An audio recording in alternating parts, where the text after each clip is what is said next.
I understand. Bam, we're live. Jason, what's up, brother? How are you? I'm good. It's a good life. It's a good life. Jason Tomlinson. People Yes, call him Tomlinson. Most people do. Tomlinson. Hey, Caleb, what's up with your shirt, dude? Party shirt. You packed that in your suitcase and then deployed with that? No, we got a package of nice shirts from a company, and they just sent them all out to us. And so we just got it, and everybody put them on for the day. And so you felt obligated to wear it? Yeah, sure. I guess if everyone's wearing it, it's okay. Exactly. My non-Hispanic wife attempted tacos de lengua. I think that's like tongue, right? Last night for Thanksgiving dinner for the first time and killed it. Don't think I can ever enjoy ground beef tacos much again. You like the tongue, huh? All right. I guess. You ever had a tongue taco, Jason? No, not a tongue taco. I actually had beef tongue for the first time a couple months ago, though. How was it? It's the texture's a little off for me. It's a little too soft, mushy. Or are you trying like organ meats? Is that why someone's like, hey, no? We have some family friends that own a beef farm, and they had this cow that had fell and broke her hip, and they gave us the tongue to it to try because my wife had always said it would have been a good thing to have. So, what a tough life, a farm animal. You fall down, and next thing you know, someone's eating your tongue. Oh boy. Yeah. What state are you in? Ohio. And the name of the gym that had its grand opening on September 3rd, of which you are the proud owner of, is CrossFit Uprising? Yes, sir. Congratulations. Thank you. Yeah, wow. And this is September 3rd. So it's brand new. Yes, it is. I could start with just something big and crazy and just be like, why'd you open a CrossFit gym? Someone sent me a DM and they're like, hey, you got to have this dude on. So I just sent you a DM and I said, hey, would you like to come on the show? And then you wrote back, sure. How come? Is it because of my story? And I wrote back, yeah, but I didn't even know your story. I was just like, yeah. The person that did it. Yeah. I didn't know it had happened. So what happened was you followed me on Instagram and I was like, well, that's weird. Like, why would Sevan follow me? Like, that's cool and all, but so I put my phone down, went on my day, and I got up the next morning and I opened my phone up and opened Instagram and I was like, it popped up on the tag and it said, hey, I'd like to have you on the podcast. Dude, I threw my phone on the couch. I just threw it down. I was like, whoop, I'm done. What was that? It's like, no. You do not want me on your podcast, right? And open it back up and it was you. And I was like, sure, I'd be honored to. Like, why? Like, is it my story? What is it? At that point in time, I didn't know that Angie, the lady that DM'd you about it, had sent it to you. Is she a member at your gym? Yes, she is. And a very good friend. They're my marketing team.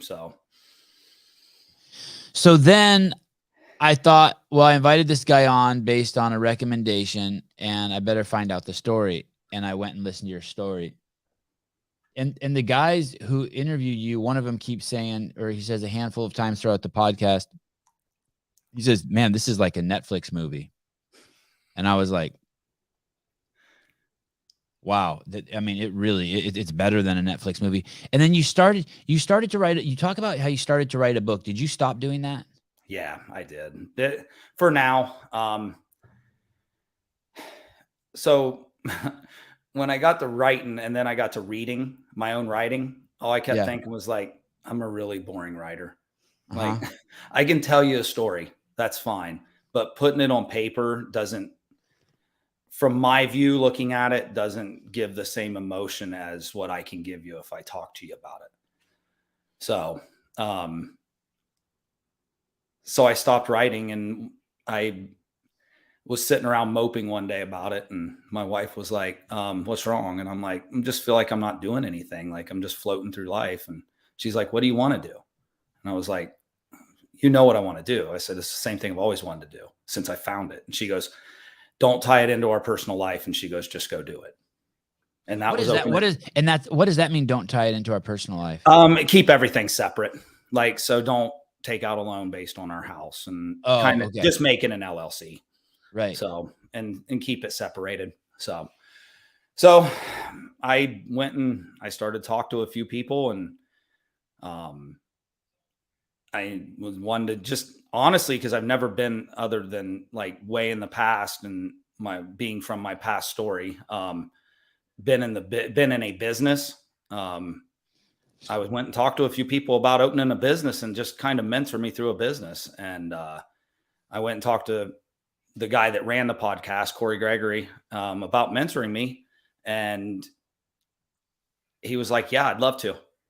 And then I have a real good friend that I met through Corey that owns another company locally, Jake. And next morning I woke up and I was sitting at the house, and Corey was like, hey, I want to be a part of this. I want to help you. How much money do you need? Wow. So he kind of doubled down, not only mentor, but yeah. So and you don't have a long life of people believing in you. No, I've burned a lot of those bridges a long time ago. Like I did that right a long time ago. I burnt a lot of bridges growing up. So are your parents still alive? Yeah, they are actually. Oh shit. Do you still see them? I talked to my dad. He's in Mississippi. I haven't talked to my mom in probably 13 years. So, wow. You guys hold on to your seats. This is going to be a wild one. This is going to be so fun for some of us. I don't know if it's going to be fun for Jason, but and you have been competing at, not only did you open a CrossFit gym, but you're 46 years old. You're 46 now? 47 as of yesterday. Oh, awesome. Happy birthday. Thank you. And you have not only aspirations to be the world's fittest man, but you've taken some pretty heavy swings at it already. Yeah. And are you and Jason Grubb and Sean Ramirez's? Yeah. Yep. Wow. Yeah, I competed against Jason down at in Arizona when Legends was in Arizona and Phoenix 2 years ago.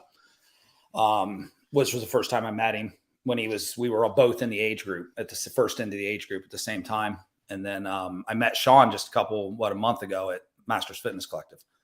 And what was your first impression of Jason Grubb? Super nice guy. I like Jason. Me and him get along. We text a lot, not a lot, I guess, but we text some, message a few times. So I like Jason. He's super nice. So super nice, right? Yeah. Man, that is a star-studded group you're with. That's going to be a war. And then the goal this year is to go to the games. It has been the last couple. Like 2 years ago was probably my best shot. And I ended up 36th. Then last year I caught a major in the quarters and dropped me out of the semis into 40th. So, what does that mean? Caught a major? Major penalty in the overhead squat. Oh, that was with the WOD, the overhead squat, and the lunge WOD. What was the penalty? What was the penalty? What were they critical of? Lack of hip extension on the overhead squat. And when you watched it, were you like, yeah, or were you like, no? No, I was like, no. And I had a bunch of people tell me the same thing, that no. The only thing we could come up with was you really couldn't see because I had black shorts on a black wall. Okay. So the clothing issue, I think that, that's been coming out about it. So. And are you injury free? Injury free now, yes. Aches and pains from just being old and playing hard, no. Yeah. I had injured myself at the Monster Games out in Joplin, Missouri, a couple months ago. Landing a box jump, I'd hurt my foot, but it's all back to normal now. So it's what a crazy place you've put yourself in. So you're running this gym that just opened. Do you have members already? Yeah. Wow, congratulations. Thank you. Where and what's the name of the city you're in Ohio? Newark. It's about 20-25 minutes east of Columbus. And why open a Why open a CrossFit gym? Why didn't you just open a regular gym? Why not just Because call it? Why CrossFit's did it just call it Uprising? Um, few reasons. One is I could never explain what CrossFit's given to me, like ever. Like it's given me a whole new outlook on life, a whole new way of looking at things, just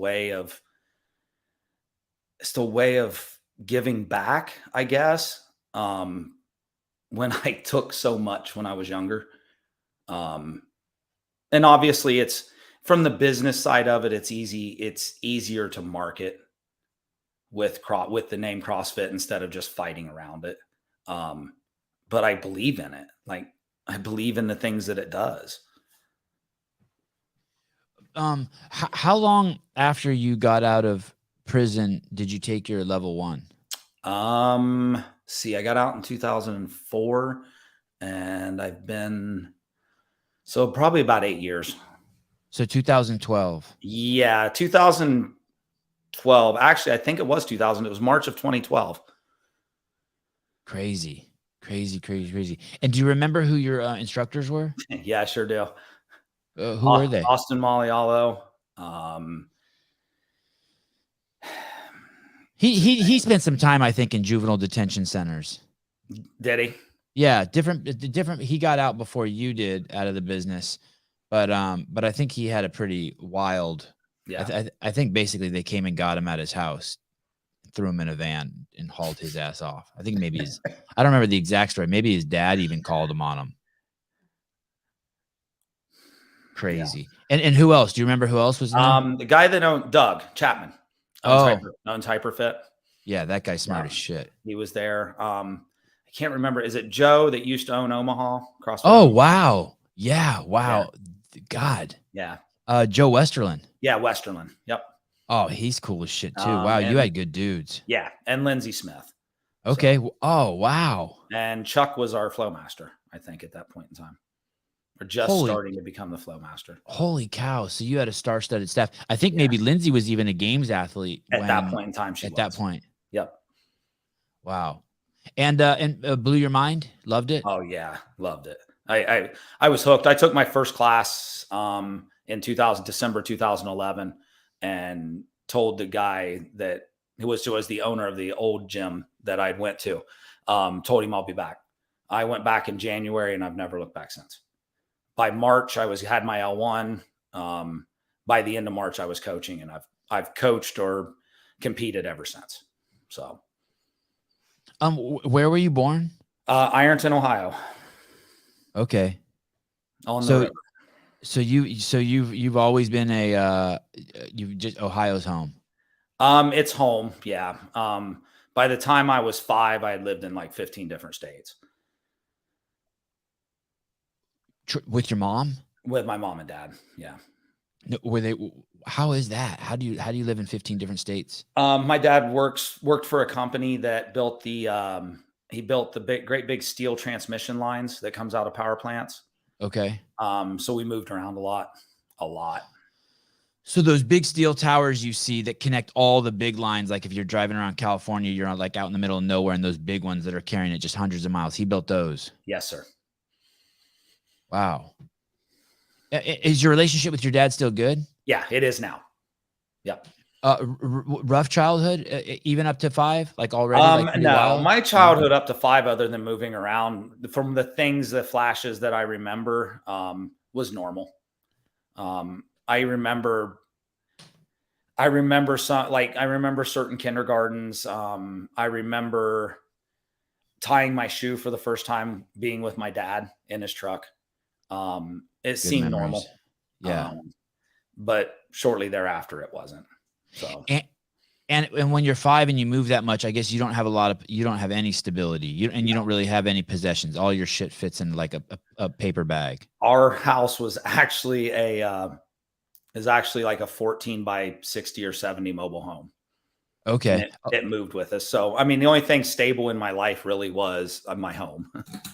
So, you guys do it different than we do in California. Why did this guy go to jail? Well, funny you should ask. Funny, you should ask. So he could be, he just was looking for a place to work out with other strong guys. He just needed some alone time to dedicate to getting Yeah, that's what it was. strong. And then at 5, did you finally land somewhere where you were going to stay? So my next memory that I have was we were sitting in a truck in my, my grandma and grandpa, so my mom's side, their driveway. And I can remember my mom saying that my dad had to go away for a while and that we wouldn't see him. And like, there's flashes of memories of like, we lived at my grandma and grandpa's house until our trailer got moved to town. And then flashes of like living in that trailer and going to school. But from that point on, now that I know the story, I know that they were separated and they ended up in divorce. But like now looking back, that this is where we stayed. So do you have siblings? Yeah, I have one younger sister. She's like 2 years younger than me. And are you in contact with her? No. Did she end up taking the same path you did? No, she did not.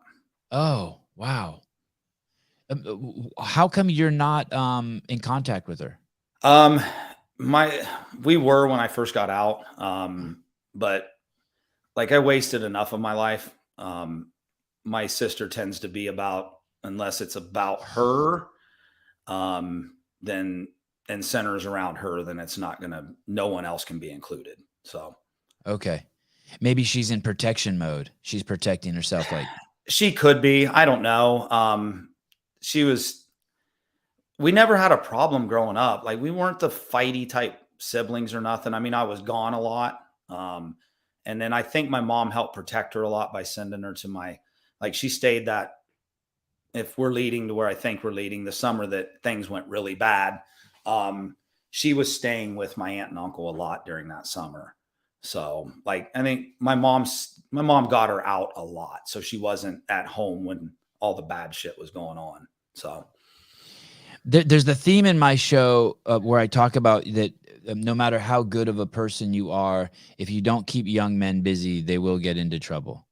You really, really have to keep young men busy. Sure if do. you are neglecting, if you have boys and you are not keeping them busy from the second they wake up to the second they go to bed, you are asking for trouble. You are rolling the dice. And this story you're going to hear, although for some of you it may sound pretty wild,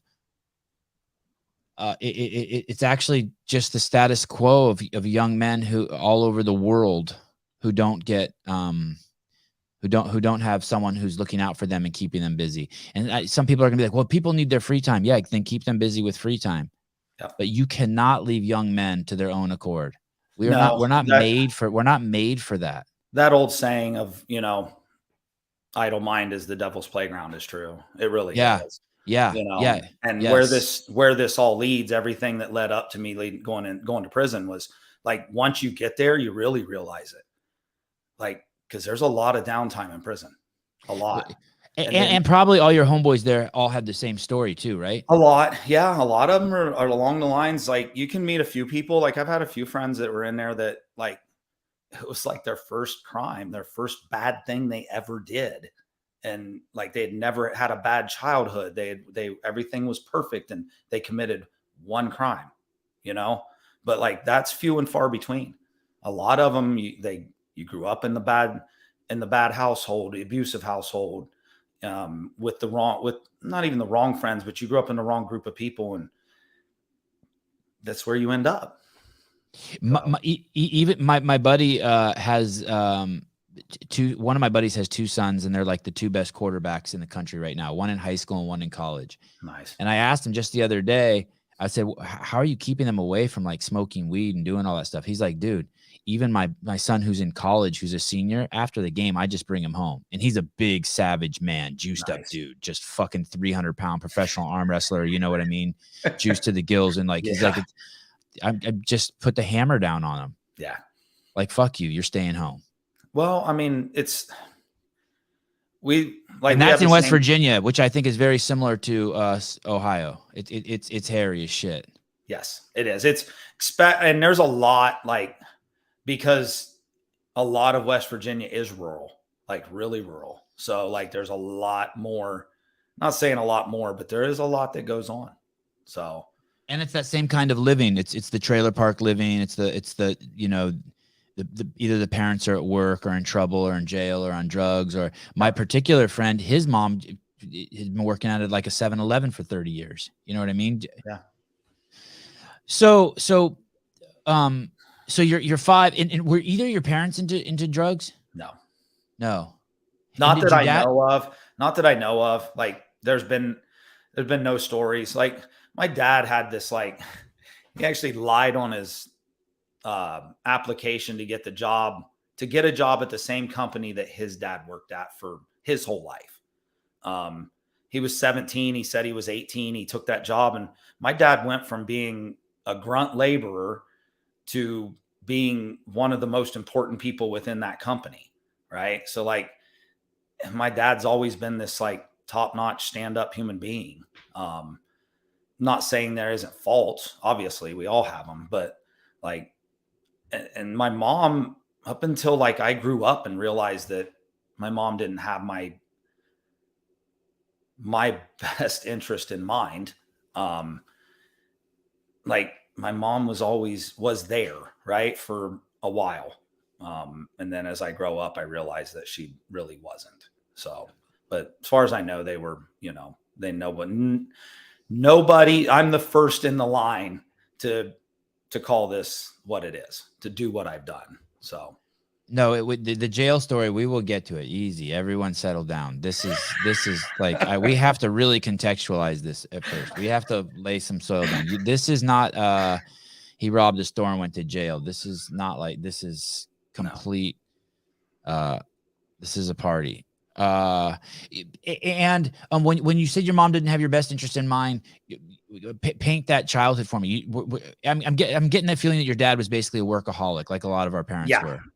So I know that me and him have talked since, and he's explained to me a lot of it. Like my dad is still super stand up. He still has talks to me at time about my mom, like to try to help me understand that, like, look, in the end, that's still your mother, regardless of what she's done or anything else. And when things come to an end, like, that's still your mom. He has no ill will towards her, anything. My mom ended up cheating on him is what happened. And he caught her. And like my dad was all about, like, back in the day, it was all about the man takes care of going to work and the woman takes care of the household. Right. And then he is always there for, you're always there at the end of the day for him when he gets home from work. So like that old school, this is, the way it is. We've talked about it some. So that's, I think, I don't know if that's why my mom did it. I have no idea. I don't know. So, which is what led us to that driveway talk that day, right? That driveway talk of, hey, my dad's going away for a while, and 5 years old, 6 years old, and doing nothing but bawling my eyes out because I'm going to miss my dad. Yeah. So when that happened, how long was it before you saw him again? Did you still see him on weekends, or there was actually, he went away? I probably didn't see him again for probably till I was a freshman in high school. Holy shit. You have a 13-year-old daughter? Yes, I do. What's the longest you've gone without seeing her? 3 weeks. Holy, she went to camp or something? She was actually, no, she stayed at my dad and stepmom's house in Mississippi one time for 3 weeks. Wow. Just because you wanted her to get to know your dad, or? Yeah, I think, they wanted her to stay. There she is. They wanted her to stay. I know my dad's really, and her really, and Suzette are really family oriented. So, Suzette's your stepmom? Yeah, she's my stepmom. So like, and she wanted to stay. Maggie wanted to go down and stay. So it was cool. So I talked to her almost every day though. Like we FaceTime before bed and everything. I couldn't imagine it. I couldn't. And I know not all that was his fault. I do now, talking to him and other people, that majority of that was my mom keeping him away from me. Crazy. And what's that called? Is your daughter, is it 3M or 4M? What's that thing? We don't have that. 4-H. 4-H. That's basically where like you get kids into taking care of farm animals at a young age. She does that. She loves it.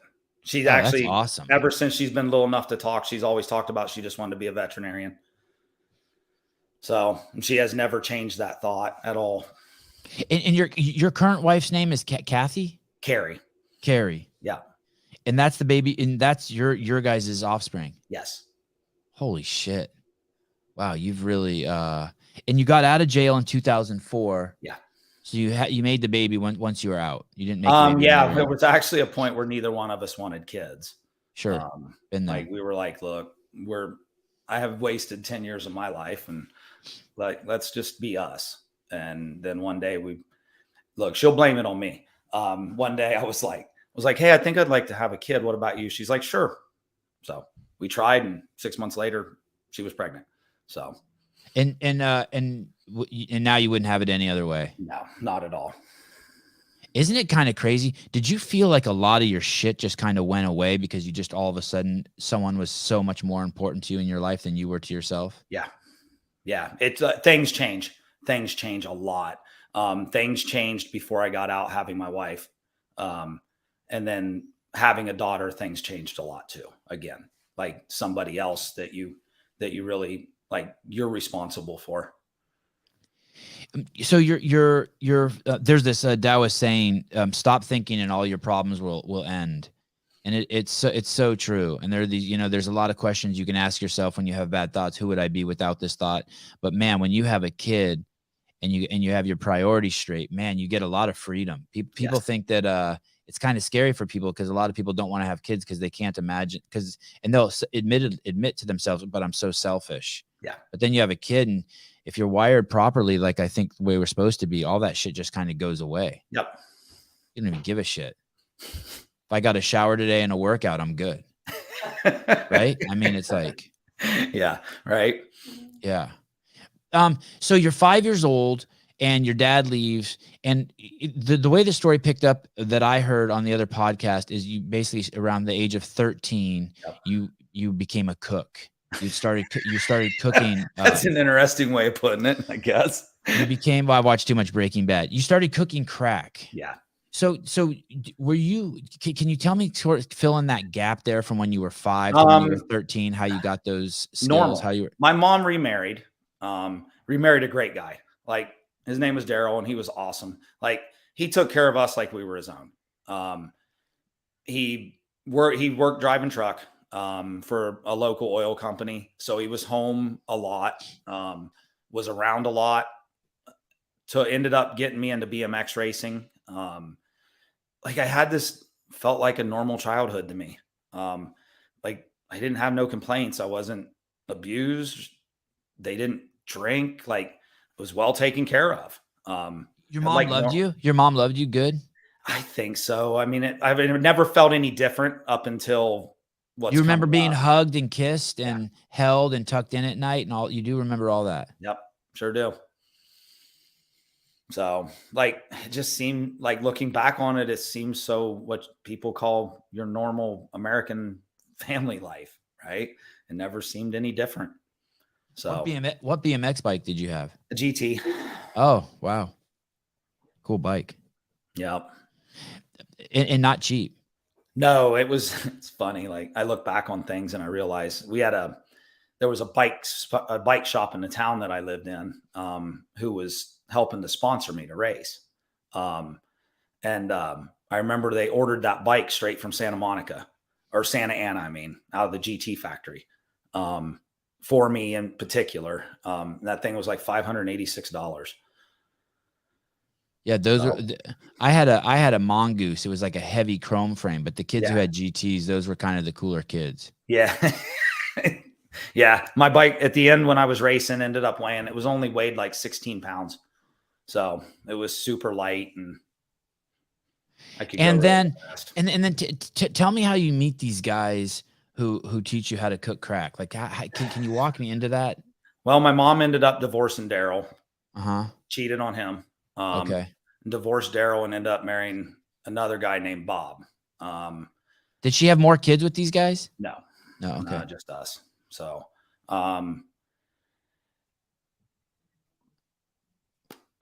Bob claimed to be a preacher. Like a dude like who like knows about God and stuff. Yeah, that guy. Okay. She meets him, and we end up. Everything seemed okay in the beginning. Just another guy around, I guess. I miss Daryl, right? Like Daryl was at that point in time raised us like he was our dad. So I didn't understand it at that point in time. But like it's your mom and they're supposed to take care of you. So we end up moving from the house that we were at to a house in the country. Well, then all the shit happens. Then you realize that this guy drinks and he's abusive and he has a son, which is now my stepbrother. And it starts with watching him get beat. Was he older than you? Yeah, it was, let's see, he would have probably been 2 years older than me, I think, somewhere around in there. Like hit with hands and belts and spoons and shit that? It didn't matter. Walk up and just get punched dead square in the face. So, and then it starts on you. And then you watch your mom get beat. And you don't, I guess at that point in time, you don't understand, you know what I mean? Things are happening. And this goes on for a while. And then all of a sudden my grandma and grandpa show up one night, while he's off doing his thing with a friend, whatever they're doing. I don't know. He leaves and my grandma and grandpa show up and we pack up the truck and their van and we leave for Florida where my grandma and grandpa live. So they know you're getting beat and they're coming to rescue you. That would be my guess. That's what's going on. Are they still alive? My grandpa is not. And the last time I knew, my grandma still was. So we go to Florida. We spend a summer in Florida until Bob shows up and talks to my mom and whatever happened. Oh, your mom goes with you too. Yeah. To Florida. Does this dude have a flock? Like when you say he's a preacher, does he actually work in a church and preach? No. Oh, okay. No. He just carries the Bible around. Carries a Bible and a certificate that says he's a preacher. So okay, and then in between reading you Bible quotes, he's beating you. Yeah, pretty much. So, we end up in Florida. Yeah, we end up in Florida for that summer, and this would have all been probably the summer before everything had started. We end up in Florida. Well, he comes down and my mom ends up that day telling him that we'll go back. And I remember walking into my grandma and grandpa's house and just bawling my eyes out. Like, I don't want to go. I don't want to go. And my grandma was mad and they'd come and got us out and whatever. It sucks. So we pack up and come home. We come back to Ohio. And the beatings stop and you live happily ever after. Yeah, I wish it was that easy. Things seemed okay at first. Like nothing happened. And I think it was his way of hey, I've changed. We have to stay with a friend for, I don't know, a couple weeks until we get into the house that they ended up renting a house. So we end up back on a farm out in the middle of nowhere. And it starts all over. So the house that we moved into at that point in time, he can't hold a job. He won't hold a job. He'll work for a week or so, and then he'll be home for a month or so while he's looking for another job. We have no gas in the house. Thankfully, water was on the well, so we had water. Electricity doesn't get turned on. Still trying to go to school, right? They still put me in school. I can remember going to school and getting picked on because my clothes were dirty. Because I mean, they're not being washed. So, because there's no electricity. There's nothing. Like, are you damaged already at this point? Are you like one of those kids that's like you're already weird? Like you're in your shell. Yeah, pretty much. All right. I remember beating a kid to the ground over him pointing out that I had dirty pants on. Okay. Like broke. So it's starting. It was already starting, the hate and just resentment, I guess. Now that you look back on it, just fucking anger. A lot of it. So I was at Thanksgiving dinner last night and this guy used the word evil, telling me that there's evil in the world. And I go, God, I can't accept that word. And he said, why? I'm like, because it's just so ambiguous. It's like good people are pointing out evil shit and evil people are pointing out evil shit and they're pointing at each other. And I just can't. And he goes, well, how about this? We both, and I was asking, do you think it's nurture or nature? And he said that the way he sees it is we all have good and we all have evil in us. But basically, if you nurture one of them, it grows. It can. I believe that. That. So do you think that at that point that your path was chosen for you as a kid, that then at that point you were nurturing the wrong character in yourself as a survival mechanism? It all becomes survival. Look, I can remember nights going to bed not having any food, like not eating, not having heat. Like I can remember being on that farm and having to go out and shovel cow shit out of a field just to be able to put in the fireplace to get warm. Wow. Okay. You know what I mean? Like it's that kind of life. Like, hey, go pick some dandelions and let's cook them and eat them. Like you didn't have white privilege. I didn't have any privilege. How about that? You had a shovel. Quit complaining. You had a cow that shit. What are you talking about? True. You would have been a great rap star. Jason has I think the greatest tattoo that in the history of tattoos is Tupac's. I knew this was coming. Tattoo Thug Life. I thought, I kind of despise tattoos. I kind of always rag on people that have tattoos, but this Thug Life tattoo that Tupac has is so fucking amazing. Anymore. Look, I'm going to tell you, I don't know if you've noticed, like, it has changed. It has changed. It's not Thug Life anymore. But I want to tell you that I respect it's changed to Hug Life. Yes. But I actually got that tattoo from Amazon, the whole Tupac kit, and put it on one of my kids. I just thought, man, like Tupac really, I mean, he earned, like, I just think that people should have to earn their tattoos. That's awesome. And, when we were kids, only the guys in prison had tattoos. Like they had naked girls on their forearms, or the Mexicans in my town, if they were fucking the gnarly ones, they had the teardrop or the spider web on the elbow. Like your tattoos meant some shit. Yeah. Yep. Okay. So, God, look at that. I have no problem with any of your tattoos. I'm going to give you a complete pass and an approval from the Sevan Podcast as the first guest in 600 guests where I approve. Thank you. Those are dope. You're welcome. If you need a certificate, I'll draw one up for you. That would be awesome. Put it on cardstock. Certificate of authenticity. You get fucking tattoos and you don't even smoke cigarettes. Get the fuck out of here. Like everyone who had a tattoo back in the day smoked. Yeah. You had one behind the ear, one in your mouth. You had a motorcycle. A pack rolled up in your shirt or something. I never heard about motorcycles in your story. Did you ever get into motorcycles? We bought a Harley once, and then I had a Suzuki for a second, but I ended up getting rid of them. So yeah, they're dangerous. Yeah, and I don't think you had enough danger in your life. Yeah, I don't think they're so much dangerous as the people around you are. It's so hard. You're right. People don't pay attention. Period. They're so wrapped up and consumed with themselves. So they're too busy driving, eating their Big Mac, and watching their phone. Yeah. So shit gets bad and you're looking for a way out, basically. Yep. No food, no water, getting beat. And so basically just out of the sheer pressure of the situation, you're looking for an escape.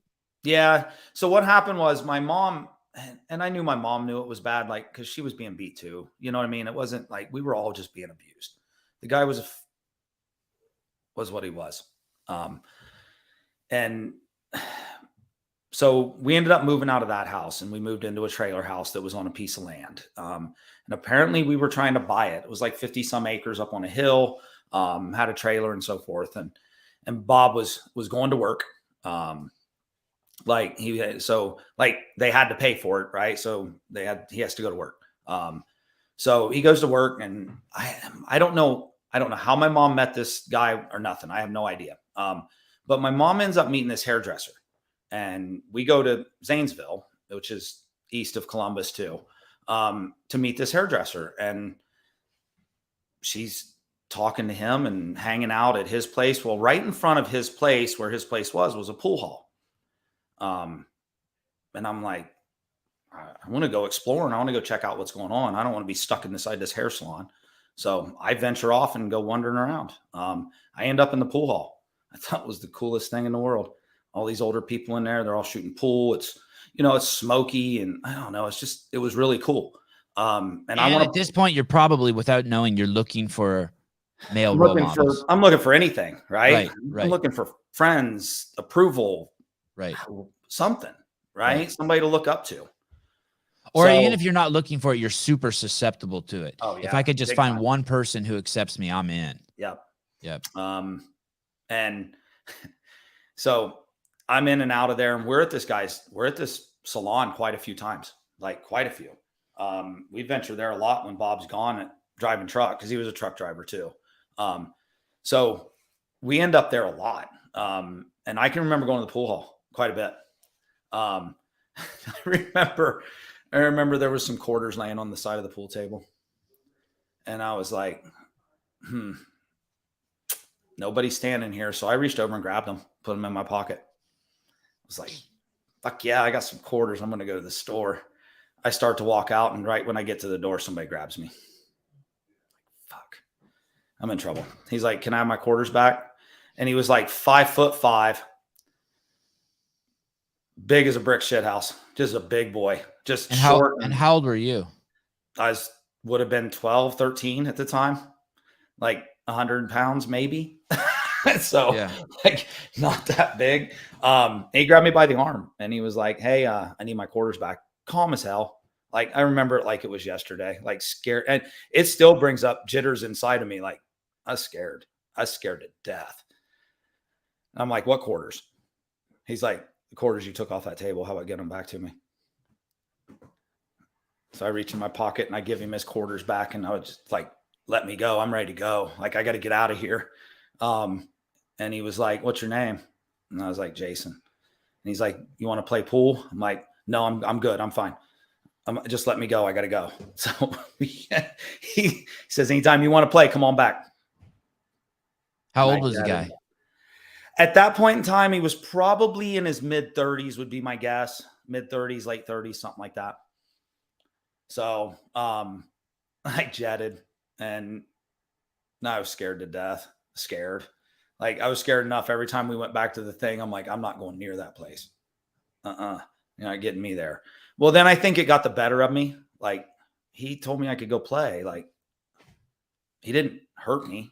Like, I took his money. So yeah, I go back, and he's there, and like, just slowly started talking to me, and I talked to him, and like, I want to call it was like, it developed into like a friendship. Like, to me, it was like I was a friend. Right. And he always asked about my mom and this and that. And I'll never forget the day I went back. Like, I hung out too long, and I went back to the hair salon, and my mom was gone. And I was like, well, what am I supposed to do? Like, well, Terry was the hair guy. He says, your mom said, just hang out. She'll be back to get you sometime. Okay. No. So I took off. I left. And that was the beginning of understanding what it's like to be on my own. Like, that was it. Like, I knew it then. I knew that I was going to be on my own. Like, my mom had left and left me there. And did you go back to the pool hall? Oh, yeah. Yeah. I went back to the pool hall, and I had talked to Ed. His name ended up being Little Ed. That was his name. And now that I'm older, like, I look back and I realize, like, these guys were all just street gangsters. That's all they were. Yeah. Just old school drug dealers and pimps and just just the crazy stuff that you never really think about until you're in it. Right. So like it just becomes all white dudes, No, mix. There was a whole bunch. It was a mix of everything. So yeah, just it was the clubhouse for entrepreneur thugs. Yeah, pharmaceutical reps, I guess. Yeah, I remember we had a pool hall like that in Oakland that I would go to once in a while. I'm almost sure every big town had one at one point, probably.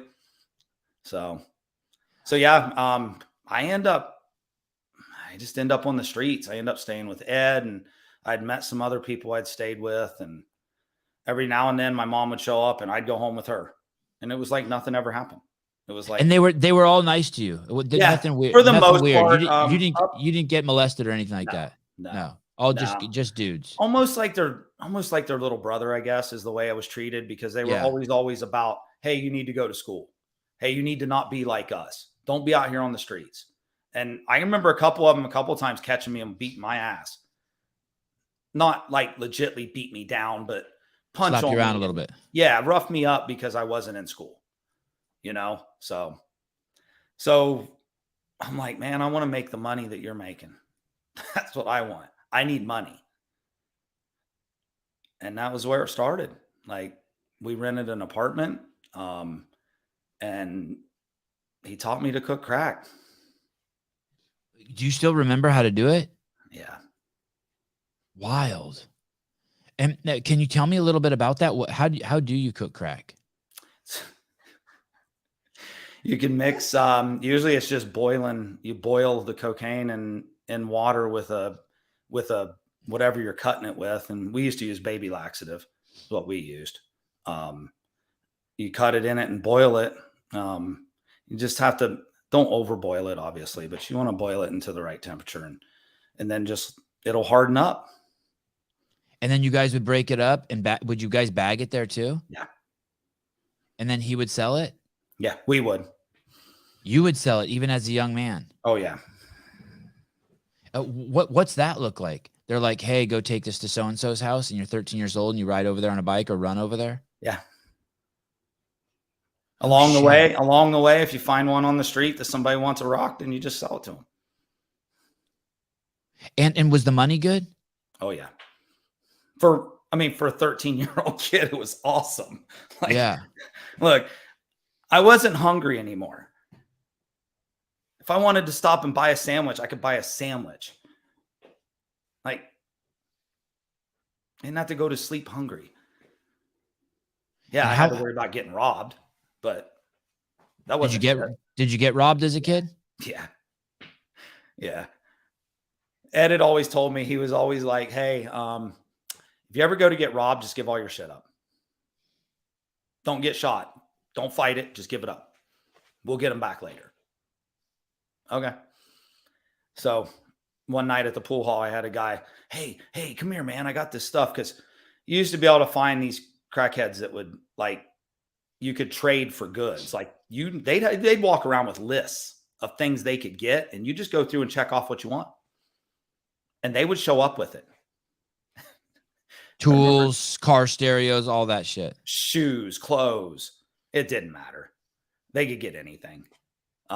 So we go out back right off the side of the pool thing. This guy's standing there and he's like, hey man, check this out. I got this lawn furniture.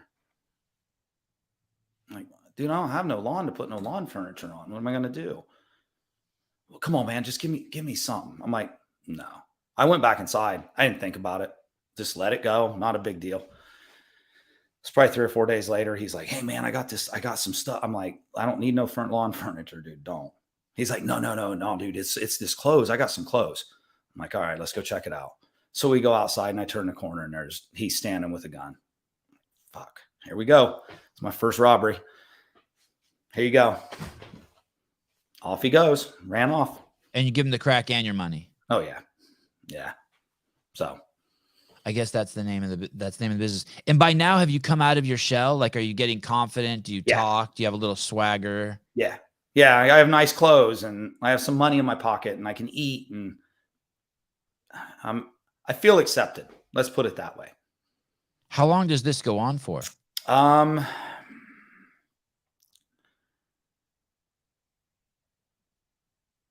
Year and a half, maybe something like that. Almost 2 years until the night that Jeff shot his dad. Oh, what Jeff was one of the other entrepreneurs at the pool hall? No, that was my stepbrother. Oh shit. Yeah. Oh, it gets better. So go ahead. I was in and out. One night Bob was home. And I know, which is really, this becomes a really weird situation here because it always throws markers up to me about why certain things happen. My sister was staying with my aunt and uncle over here, just not far from where our gym is. And that whole summer, I had not ever been allowed to go to my aunt and uncle's ever. I wasn't allowed to. I always had to stay home until that weekend. For some odd reason, they knew you were a drug dealer. Is that why? Or I don't know. It wasn't them. It was my mom and Bob would never let me go. So I end up was allowed to stay that weekend, which was really weird. About midnight, 12:30 or something, my aunt comes in and wakes me up and says, "Hey, we don't know what's going on, but your uncle's going to leave and head down to the house in Dresden." And I'm like, "Okay, why?" "Well, apparently Bob got shot. And we don't know if your mom's dead or not." And I was like, shit. Okay, that's weird.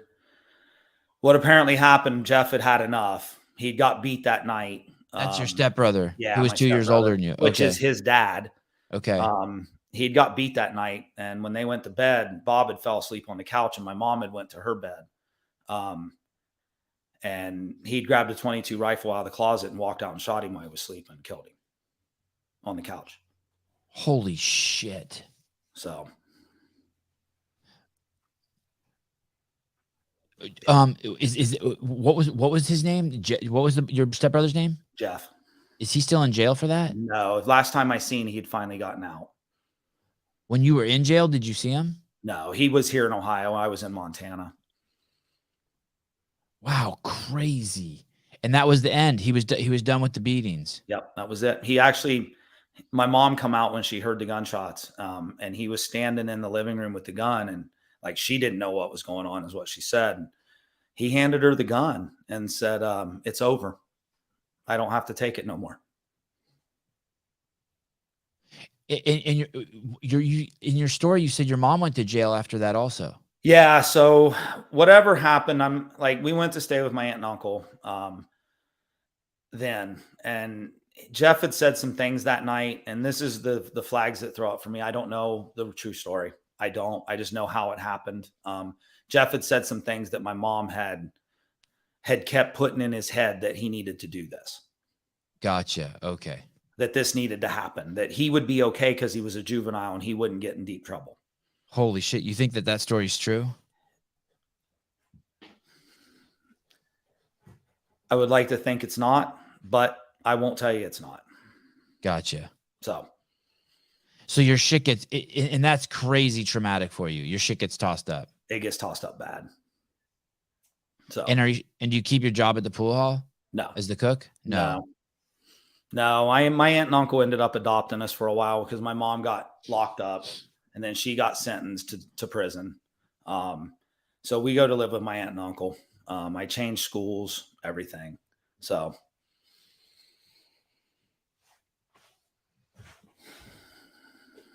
Yeah.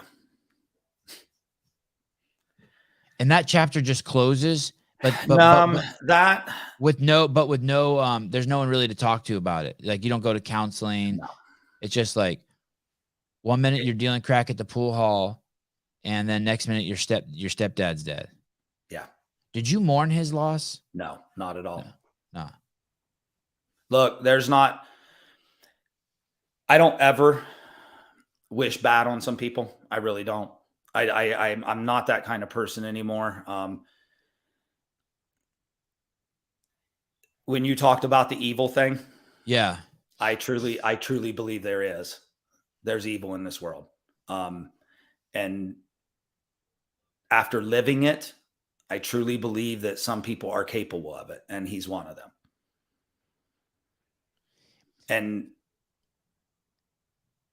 whether it takes counseling or not, I truly believe he deserved what he got. He Right. fostered that. He built that kid that did that. I can see that. So I can see that. He created an environment where he was hated to the point where someone needed to, for the kid's own survival. And I mean, really, the way this story is going, who knows if that kid would still be alive if he didn't do that? Maybe he was just getting hit with a pot or pan in the head away from dying himself. he was. I remember walking in the door at times, not a word said. And I remember Bob getting up off the couch and walking over and just full on man blasting him right in his face. Out of the blue. We just got home from school. Broken Crazy. nose. I'm just like, breaking your own son's nose. Yeah. God, can you imagine what his past must have been like? His dad must have been a monster. He must have been. So your mom and you don't even know. Does anyone talk to you about your mom going to jail? That's got to be traumatic too. That would fucking break most people. Their mom. We going were to jail. there most of everything that went on with her. So like we got deposed. I did a lot through this whole thing about that. So so you've been telling these stories your whole life almost. Yeah, for the most part. That part of it. So you're 14 or 15 years old and you're sitting there and there's a bunch of dudes in suits asking you questions. Yeah. Yeah. Lawyers, cops, like we get talked to a lot about it. You know what I mean? And then they charge my mom. And she pleads out another marker. I don't know if it's true or not. I really don't. You'd like to think that it's not, that your mom isn't capable of that, but who knows? You cry a lot at that point in your life? Yeah. Not as much anymore. Like at one point I think I cried that night he was shot. And I don't know if it was cry. I was sad. I was crying. I was happy. Like it was over. It really was. And how long did your mom do? I want to 6 or 8 months, I think. Okay. She had 18. I think she got 18. She had got 18, but got out in like 6 or 8. So. God, I wonder what that looks like in the court that you kill. Well, I guess because she didn't pull the trigger. And how long did your brother get? 15 to life. Oh my God. And he was a minor. He was 17. 17. Holy shit. Yep. And you've never seen him again since then? No, I haven't. I have not. What a trip. Is there any party that wants to see him again, or is it kind of like the past is the past? You like to I just think keep it's that kind shit? of like the past of the past. Like if it ever happens, then I'll deal with it then. But like it was a totally different time and world back then.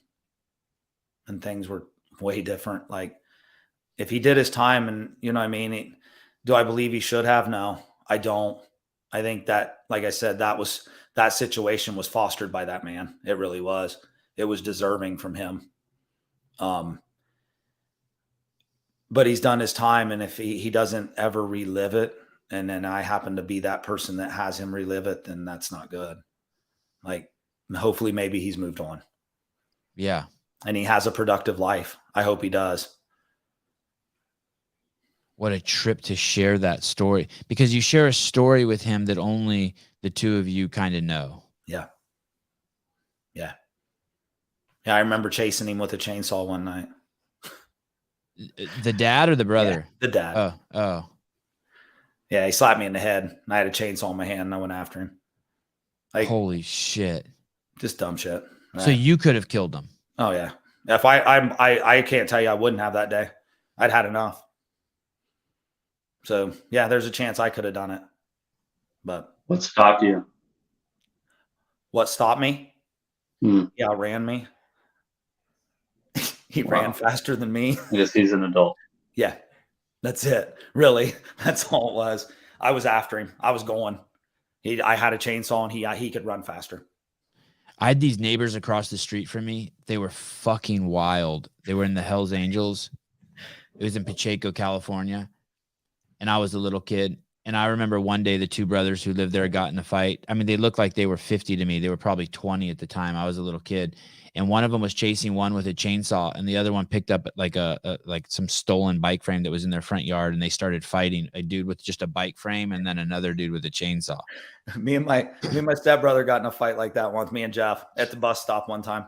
He wanted a cigarette and he wanted me to steal it from my mom, and I didn't do it. And I showed up the bike path, hit me in the face with his textbook, and I smacked him with a branch off a tree. We both rolled down this hill. We're both muddy when we get on the bus.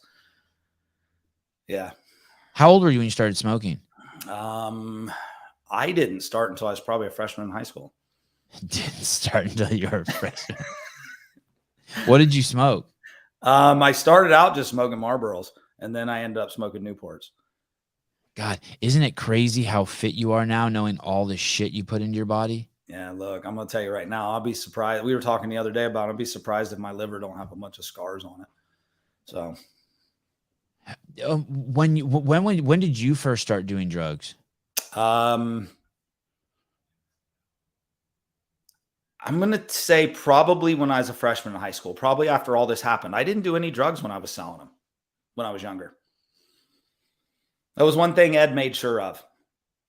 Ed had been through it all. Ed had hit the highs, and then ended up getting high on everything he owned and lost everything. And he ended up coming back. Like, he ended up coming back and getting sober and selling drugs again, which, I mean, it's right. It is what it is. It's entrepreneurial. It's all he knew. It's his business. It's all Yes. he knew. So he does that. And then he was really adamant about telling me that and making sure that I didn't get high. Like, don't do drugs. Don't. It leads you down a bad path. And like, everything that you're working on is gone.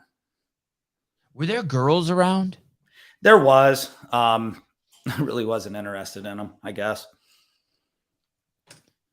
Did the pool hall ever have women in it? I don't ever There remember. was a few in it. There wasn't a lot. Like, when I look back, unless I'm just like, didn't care, there never seemed to be a lot of them around. Like, everyone had their girl, right? Like, Ed had his wife. She was married. He was married. He had his own place outside of town that she stayed at. We just had an apartment in town that we stayed at. That's where we crashed at. So, And that was kind of the headquarters for the business. yeah, for the most part. Like, we would crash there when it was time to crash and cook, and then we'd take off, every now and then, and just go out to his place and stay for a week or two and not go back into town for a while. Did the neighbors know in that building that you were cooking crack? Most of them did it. Right. They were your best customers. Yeah, most of them did it. So you just give them some to keep them quiet. What a fucking life. And then by this time you carry a gun with you. Oh yeah. I carried one from day one. So you're a kid with a gun. Someone gave you a gun. Ed gave you a gun. Yeah. And then you start, basically, when you move in with your aunt and your uncle, it turns into, you start doing more street crime, like robbing cars. Turned into, like, things seemed kind of normal when I started my freshman year in school there. Like, other than the fact that we just went through a bunch of shit. Right.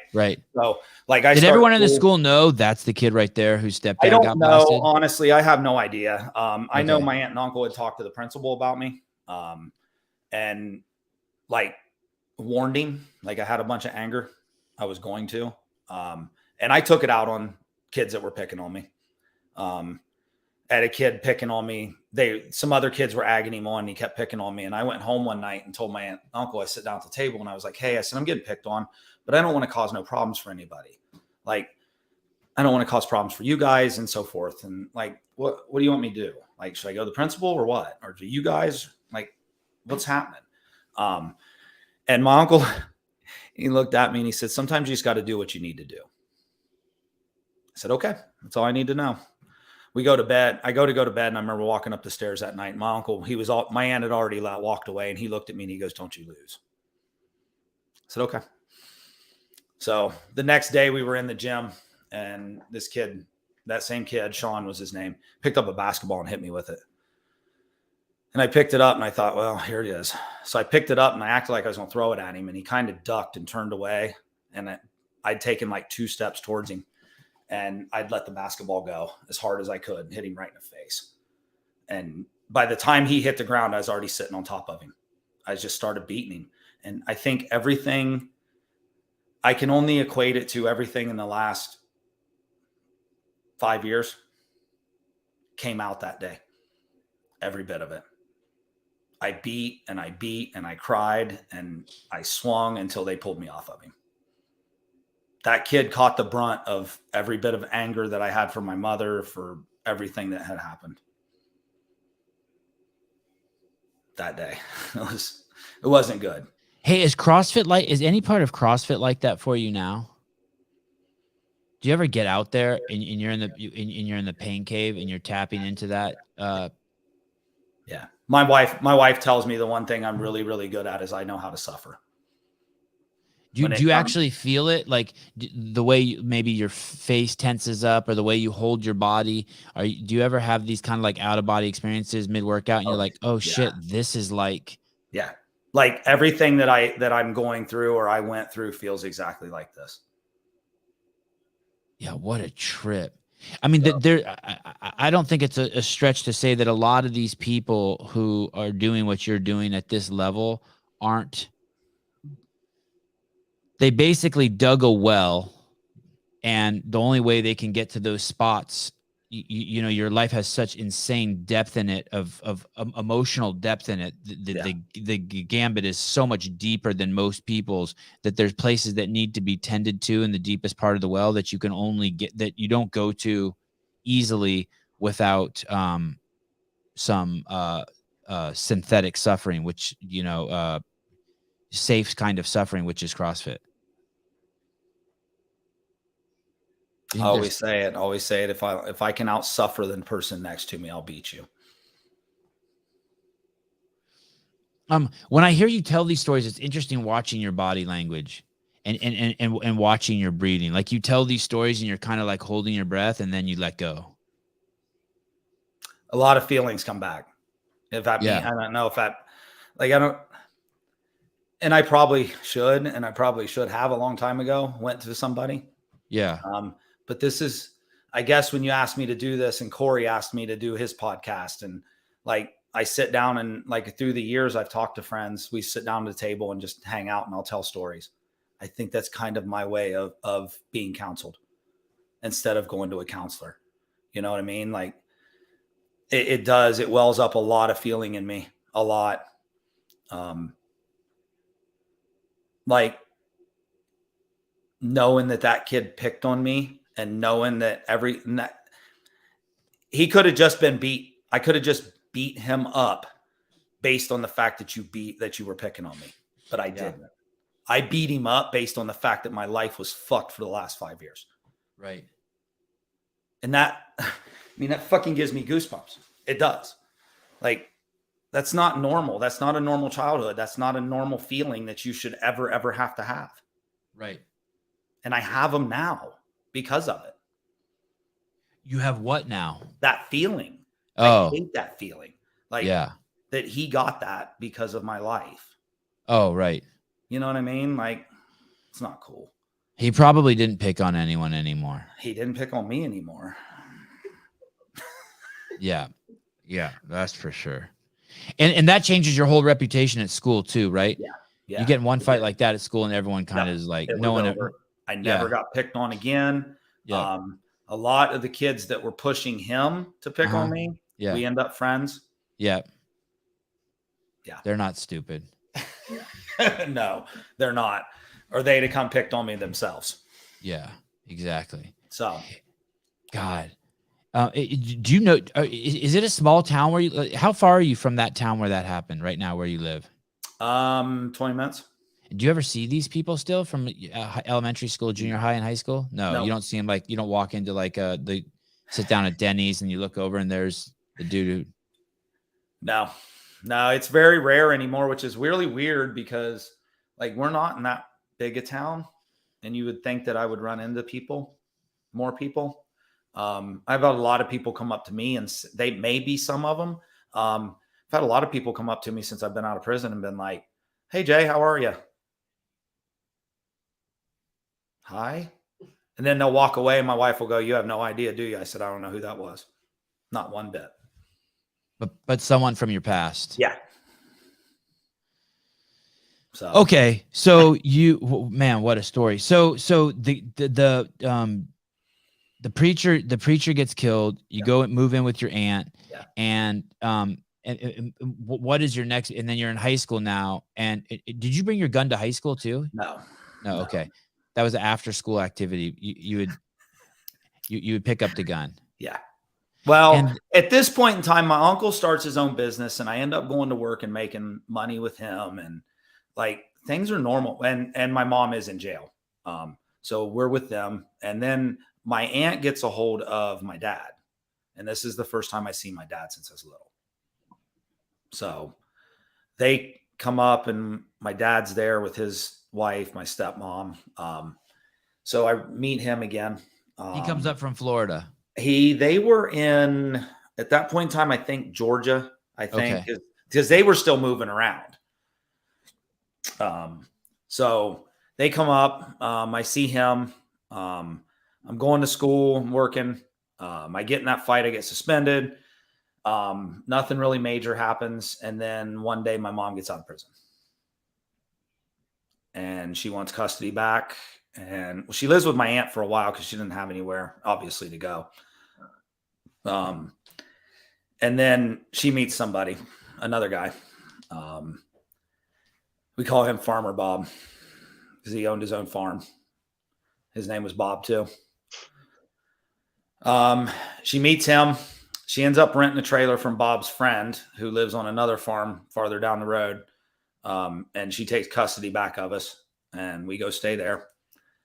We end up eventually moving into Bob's house with Bob when they get married.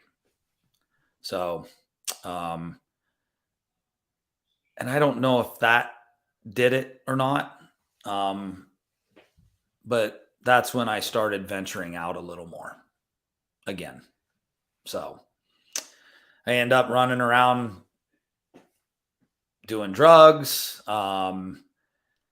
going to Columbus more, meeting other people, starting to hang out a little later, start drinking, just all kinds of things. I guess. What drugs do you do?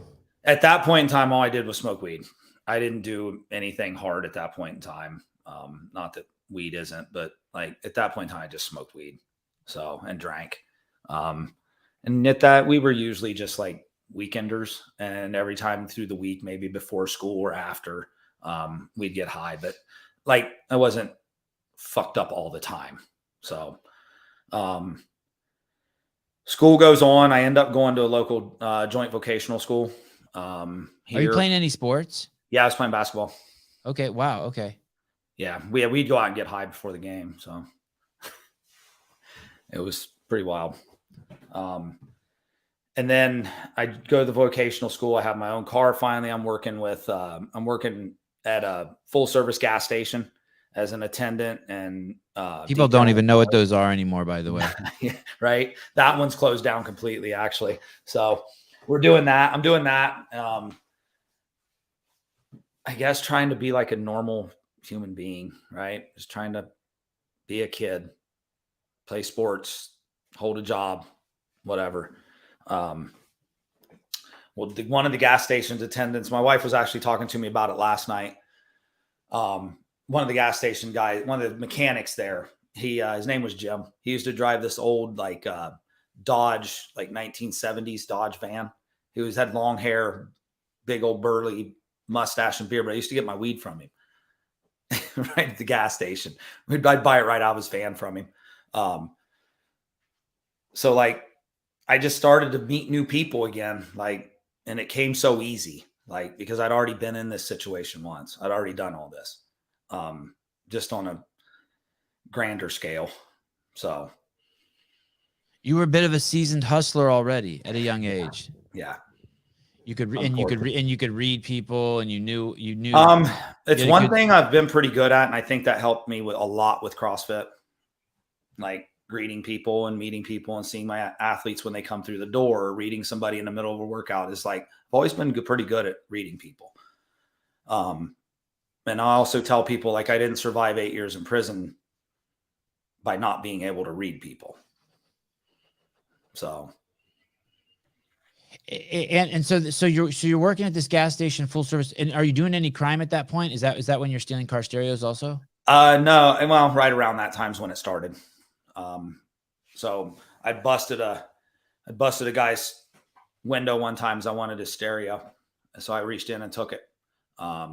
And then, God, that was the heyday of stereos. Do you remember all the cool stereos like Pioneers and Kenwoods? Jensen. He had a Jensen stereo that I wanted so bad. And they had the faces that came out, or they had the pull outs, or they had the 10-disc CD player in the trunk, or in the glove compartment, all that cool shit. 2 12-inch subwoofers in the back. Yeah, all that fun shit. Amps and crossovers. And so I took it. Just so happened somebody seen me take it, and had said something about it. So cops show up, I get in trouble. I end up on probation because of it. Time goes by. I end up off probation. I end up running away. We end up in Florida a couple times on runaway as a runaway. I don't know. I just end up running into the wrong crowd. Like, was it fun? Were you having fun? Oh yeah, I was having a blast.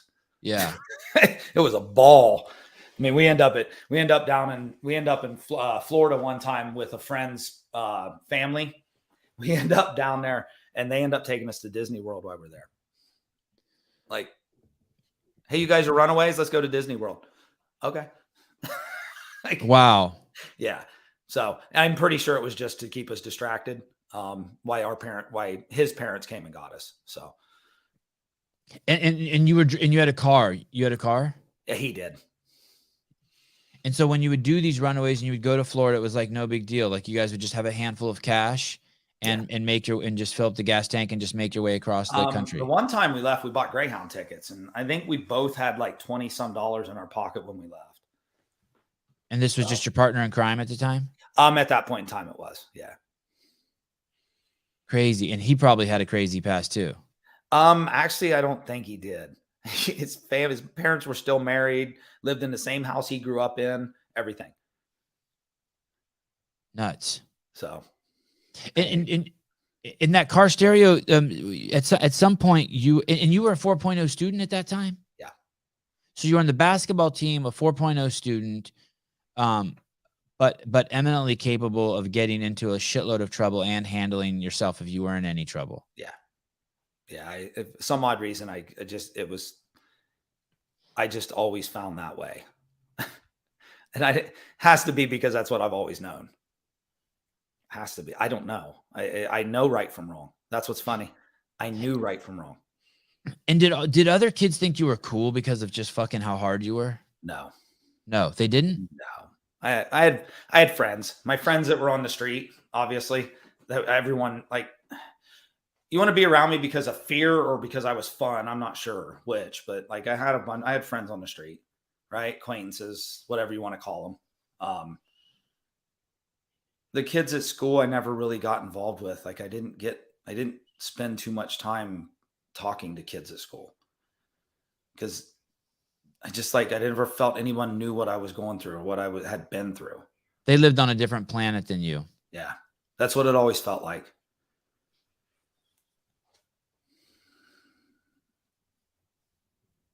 So, did you ever have Christmas trees and presents? Did you guys do holidays? No. Birthdays? People ever remember your birthday? Not so much. That shit hurt? At that point in time, it happened so often. It was never an issue. Just you dropped the expectation. Yeah. Other kids can't wait for Christmas. You're like, just fucking winter. It just means snow. That's it. Yeah, what a trip. What a different, yeah, you were on a different planet. As you tell this story, I wonder about some of the kids that went to my, junior high, elementary school, high school, who kind of had similar, they were almost ghosts there.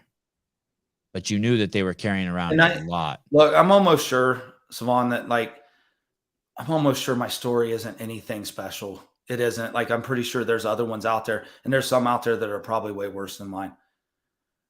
But this one is mine, and I lived it, right?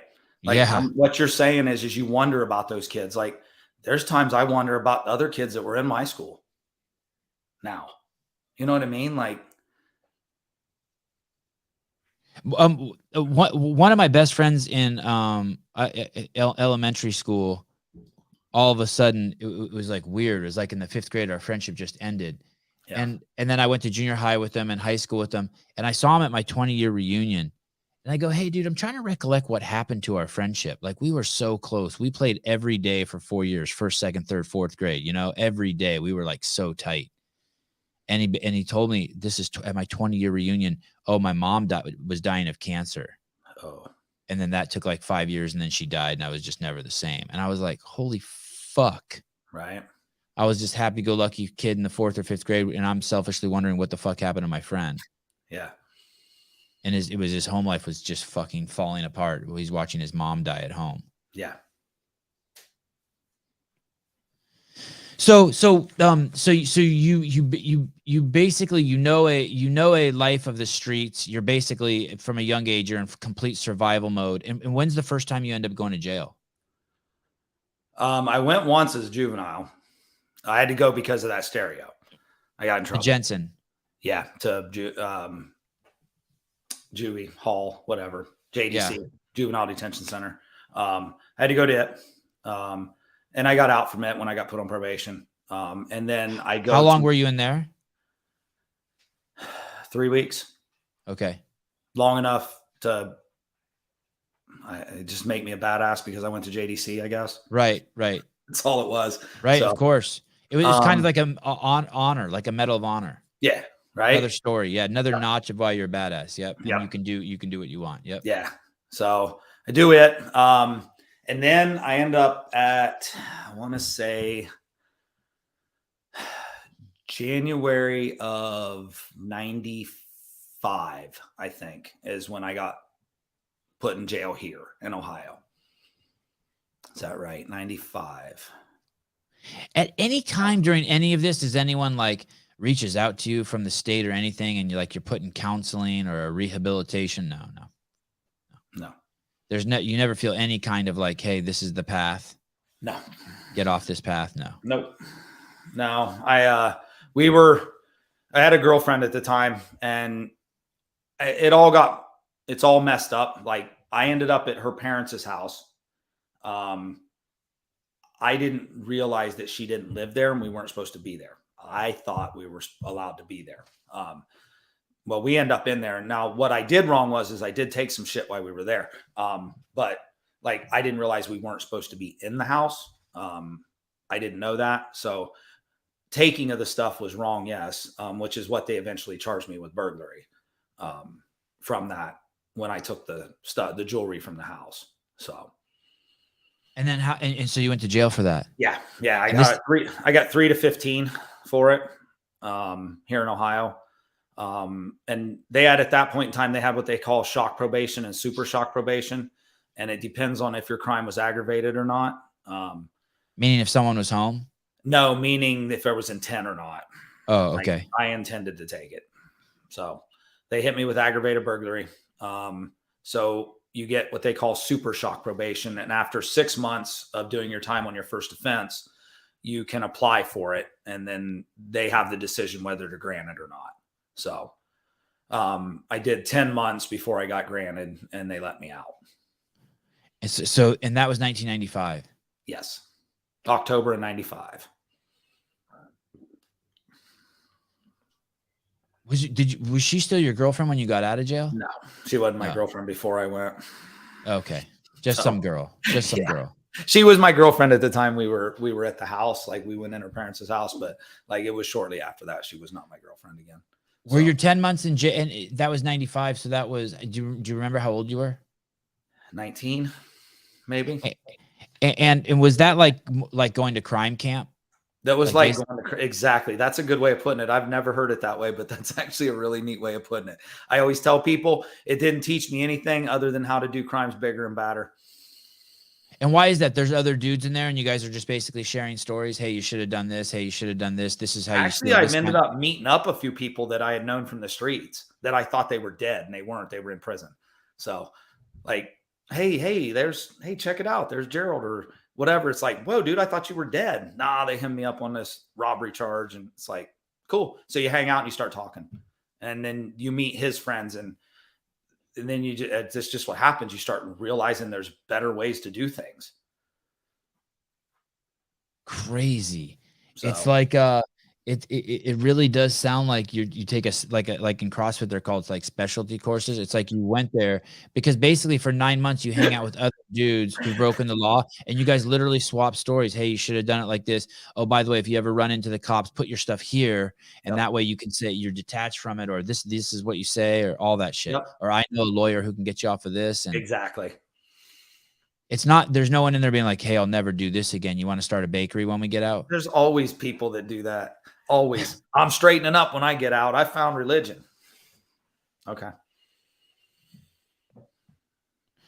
So you get out and you immediately just start get back in the biz? No, I got out, and then the only place I got out to a buddy's house who was actually, when I got locked up, was a real good friend of mine. He ended up becoming like my road dog. I mean, me and him were inseparable. Him and his fiance at the time had an apartment. I got out and went there. And I was trying to do the right thing. He got me a job with his cousin who I had worked for a few times anyway, framing houses. I was trying to be straight. I'd quit smoking weed and was like, I'm good. Like, this is going to be, I'm going to straighten up. Well, he didn't. Like, he still smoked weed and like, it was always still there. And one night he had a beef with one of our other friends' boyfriend. I don't know what happened. I have no idea.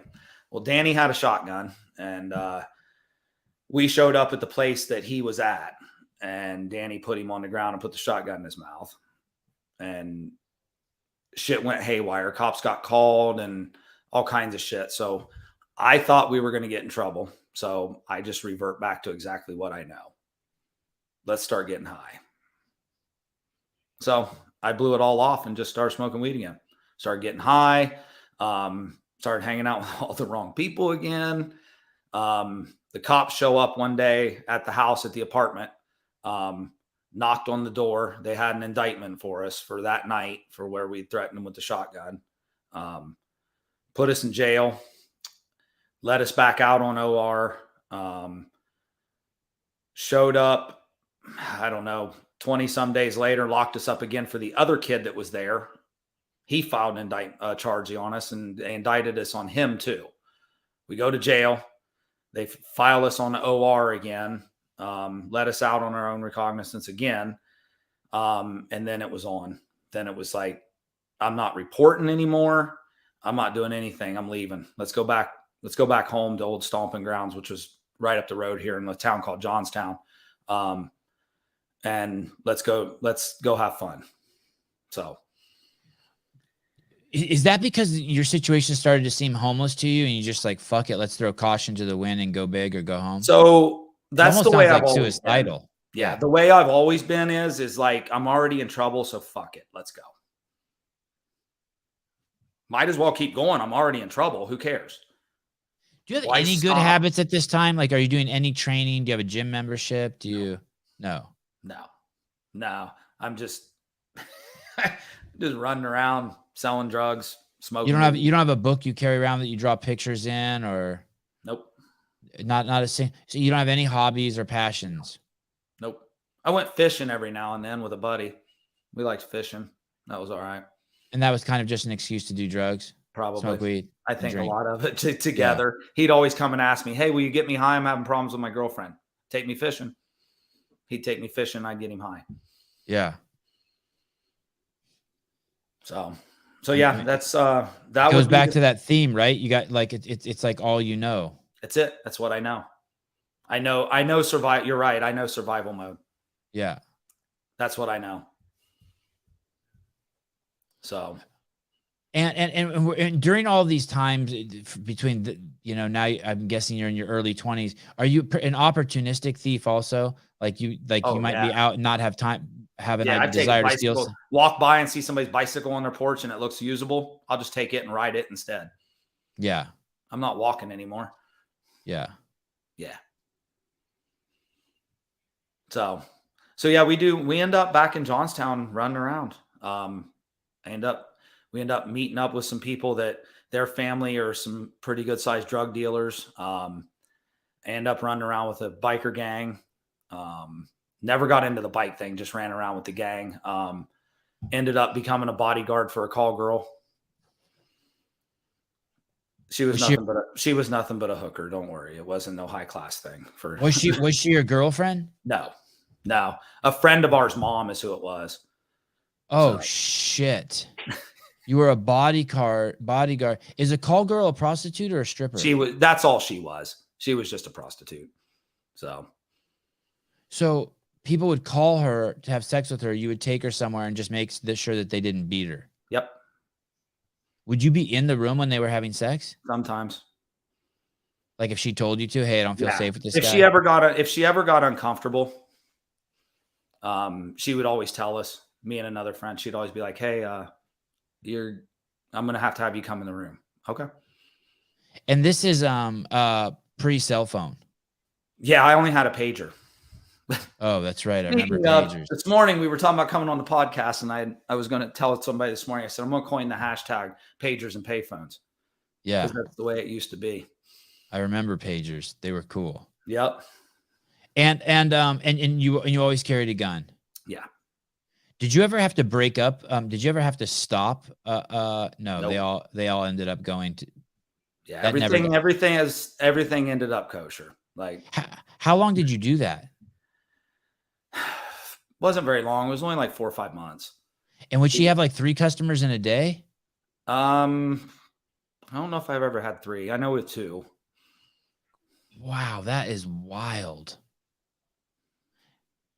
And she would give you a cut of the money. Yeah. Yeah, we'd always get paid. I can't believe that was your friend's mom. Did you ever talk to your friend about that? Like, yo, dude, your mom's a prostitute. She knew it. Yeah. Her daughter, was our friend Carol. She got you the job? Was actually my buddy's girlfriend for a while. So. And was the mom a drug dealer? I mean, a drug addict? Oh, yeah. That's the only reason why you're a prostitute is to pay for drugs at that point. Yeah. It's so interesting too. It's the same thing with that's the thing that everyone needs to be acutely aware of. Drug addicts don't have jobs. They take shit from, like, if you see all those people that the news is calling homeless, those are drug addicts, and they steal shit from you to pay for their drugs. And then the media tells you you're homeless, and then they tax you so that we can then build housing for them. And then that's become a whole industry. Like on the West Coast, homelessness is $1 billion industry. By that, I mean the government, those are government jobs, and people don't want to tell the truth about what's going on there because they don't want to lose their jobs as, like, whatever, probation officers or psychologists or all this shit. Oh, they're mentally ill. Well, yeah, that's because they've been shooting fucking heroin. Yeah. For fucking 10 years and stealing all this shit. You want to know where your kid's bike is? It's in that dude's vein over there. That's the craziest part. All those people steal. That's how they get their shit. Yeah. Sure is. Yeah, it's fucking nuts. So that job ends. Why did that job end? Why did that job end with the call? Which leads me into like the bigger story, which is where I end up in prison. Is one night we were coming back from another town. We had some problems with some guys, and we were on our way back, and I pulled into the parking lot that we parked our car in right across the street from the house that we were staying in, which was her house. She was renting. And when I got out of the car, I still had a baseball bat in my hand, and I didn't think about it. So I just turned and threw the baseball bat into the car, and it hit the seat and hit the ground. Oh, like bounced out of the car. Yeah, it bounced out and hit the ground. Well, when it did, there's a cop sitting on the road right next to me. Like we were a sidewalk away from the road is where we parked. Well, he's sitting right there and he looks right at me. And I looked at him and I just reached down and grabbed. I didn't think nothing about it. It's a baseball bat. So what? Right. I just reached down, grabbed the baseball bat and throw it in the car. He turns on his lights and pulls in. And I was like, well, that's weird. Well, my buddy's holding all our weed. So he gets out and tosses it under the car so we don't get in trouble. I was like, I don't know what's going on. Why is he in here? Like, it's not a big deal. It's just a baseball bat. And you're on probation at this time? Yeah, I was on the run actually off of, I actually probably had a warrant out for non-reporting, I would say by that. From the next city over that you guys had just left. From Franklin County, which is Columbus. Yeah. Okay. So he pulls in. Well, then like it wasn't 2 minutes later, another cop pulls in. Well, the cop that pulled in second is a guy I've always had problems with. His name's Collins. He's always been out for me. Like I've always done shit and he's always just missed me. Never been able to arrest me. He pulls in while we're standing there and I'm standing in front of the car looking at him across from me. And he's like, what's your name? And I said, Collins, you know who I am. I said, you know. He goes, what's your name? I said, yeah. I said, Jason. He goes, Jason what? And I said, come on, man, you know who I am. And he puffs up and gets all big. Jason what? And I said, Tomlinson. And he looked from me to that. I've come to find out the other cop there was a rookie. He turned and looked at him and he goes, that's what we thought. Put your hands. And that's all I heard. I didn't hear anything else. I took off running. So yeah. On foot. Yep. Yeah. I bailed. Talking to my buddy later, they said I had left. When I took off running, he didn't even realize I was gone. They said he turned and looked back where I used to be standing and goes, on the car. And he said he just stood there waiting on me to put my hands on the car. And he said, you weren't even standing there. So I ended up on the run that night. I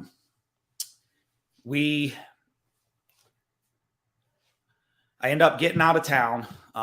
They'd called all these cops on duty to come look for me. They'd went to all people's houses they thought maybe I might be at. I had a buddy show up at a friend's house and I got in his truck. He took me out of town. Well, we ended up leaving that night and taking off. Carol's mom, her name was Leah. Leah was the girl we bodyguarded for. Through her network of people from the past, she knew some lawyers in Miami, down in Florida. Well, I had ended up meeting some people through her and so forth that were Colombians. And I was going to head to Florida and try to get out of the country, just leave. Be like, wow. Hey, I want to go. I want to go to get out of here. So we take off. We take off and go to Florida and hop in 2 stolen vehicles and bail. No shit. Did you steal the vehicles that night? Yeah.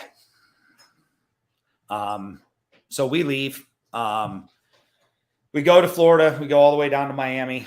We got some stolen credit cards. One of the vehicles blows up on the way, so we all have to fit into this truck that we have. We head down to Florida. We try to find the lawyers and everybody and try to get everybody in line for me to be able to leave, to get out. And come to find out, like, whether they talked to him or not, that wasn't going to happen. Like, it was just a harebrained. It was a harebrained plan. It was a harebrained idea. Like, why didn't you just drive down to Texas and cross the border, dumbass? Like, right. Could have got out of the country. But I thought with my connections, I could be gone and disappear and just become a ghost and I wouldn't be in trouble. Some young, dumb thinking is what it was. Yeah. Isn't being young crazy? It's stupid. That's what it is. Yeah. So we end up leaving and coming back. Did you ever think about joining the military? No. Okay. Well, I can't say no. At one point in time in high school, my grandpa was a bomber pilot in World War II. And I thought it would have been cool to be a pilot. Just be like, fuck it. I'm tired of getting beaten. I'm tired of the drug scene. I'll just join the military for 4 years. Have government take care of me and I'll just work hard. I thought it'd be cool to follow my grandpa and go to the Air Force and be a pilot. But through all this, no, I never crossed my mind again. So we come back. I end up hiding out. Everybody kind of went back to their normal lives, except me, and my buddy, and then my girlfriend at the time. We kind of hide out, run around. It ended one night when I knew I needed to leave town. We had stolen some 3 and 4 wheelers. And I was like, hey, let's ride into town. Let's go cause some chaos. I'm kind of bored. On the 4-wheelers and 3-wheelers? Yeah. Holy shit. Yeah. So crazy. Yeah, I was bored. I was tired of hiding out in the country in somebody's house. So we got on some 3 and 4-wheelers and we rode into town, into a little town over not far from here. And I remember backing up to the police station, backing right up to the door in the 3-wheeler and just gunning it, sitting right outside in neutral, just hammering on it. So the door was blocked. Nobody could come out. They were all standing at the door pointing at me. I was just like, all right, here we go. Were you high? Oh yeah. Yeah. Real high. So God, that would have been some viral TikTok shit now. Yeah. Holy shit. We're driving down the middle of the state highway, on these, running through town, running from the cops, whatever we wanted to do.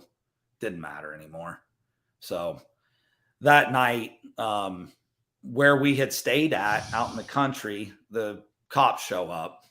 My buddy takes off on a 3-wheeler and dumps it. He ends up getting arrested.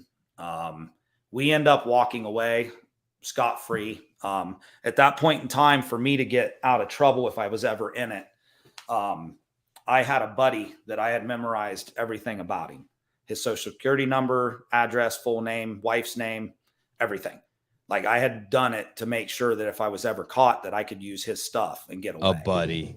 Yeah. He didn't think you were his buddy. So I'd walked away that day. They'd questioned me and I gave them everything. Even though they knew you had backed the 3-wheeler up to the police station and revved it as loud as you could, but they couldn't like figure out what to charge you with. Well, no, the people it was the city cops I had done that to. The sheriffs were the ones that showed up and got us.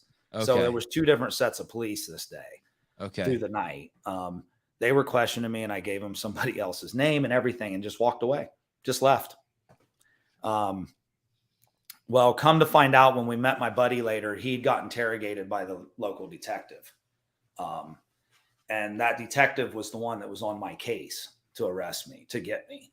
And he's like, he kept telling him all this stuff. He kept telling him like, you got, like, we know he's carrying a gun and we know he's been talking about going out like in a gunfight and all this, some things that were only said to certain people, that got back to him. So like he was telling him, he's like, you know what? He's like, if we get him backed in the corner, we're going to kill him. Like, we're not going to play with him. We're not going to like, we're just. The cops were telling your buddy that. Yeah. And were you telling those stories? Were you starting to have ideas like, hey, I'm going to go out in a gunfight someday? Yeah. Oh shit. You were in a trippy spot. Yeah. Yep. Yeah. I was going to go out with a bang. So basically this shit that started at 5 just became a cage for you, or like 7. Pretty much. I mean, it might have and you felt completely as an adult now, that's how I see it. Yes. And then here we are at 25 or whatever, however old you are, and you feel like you're completely caged in, and you start thinking of the inevitables. I'm going to be one day, I'm going to run out of room, and I'm going to have to shoot my way out. Yeah. And then do you know that you would lose that? Oh yeah. Yep. So it's just like, hey, that's just how I'm going to go out. Yep. Holy shit. No wonder you were doing so many drugs too, because that's something you can't just sit with sober. That'll fucking. Oh yeah. You have a panic attack. Yep. Yeah. Did you ever have panic? Did you ever have panic attacks? No. Never did. Like, the one time I had an anxious attack was after I got out of prison, but that was it. I've never had them. Like, I usually just went with it. Like, it's time to go. Let's go. So. Yeah. Okay. So we're at that point where they know it's getting back to you that the cops are ready to kill you. Yeah. And when he come and told me that, I knew it was time to go. Like, I got to figure out something. So we had a friend who had a car. Come to find out later, the car was still in her dad's name, but it was hers.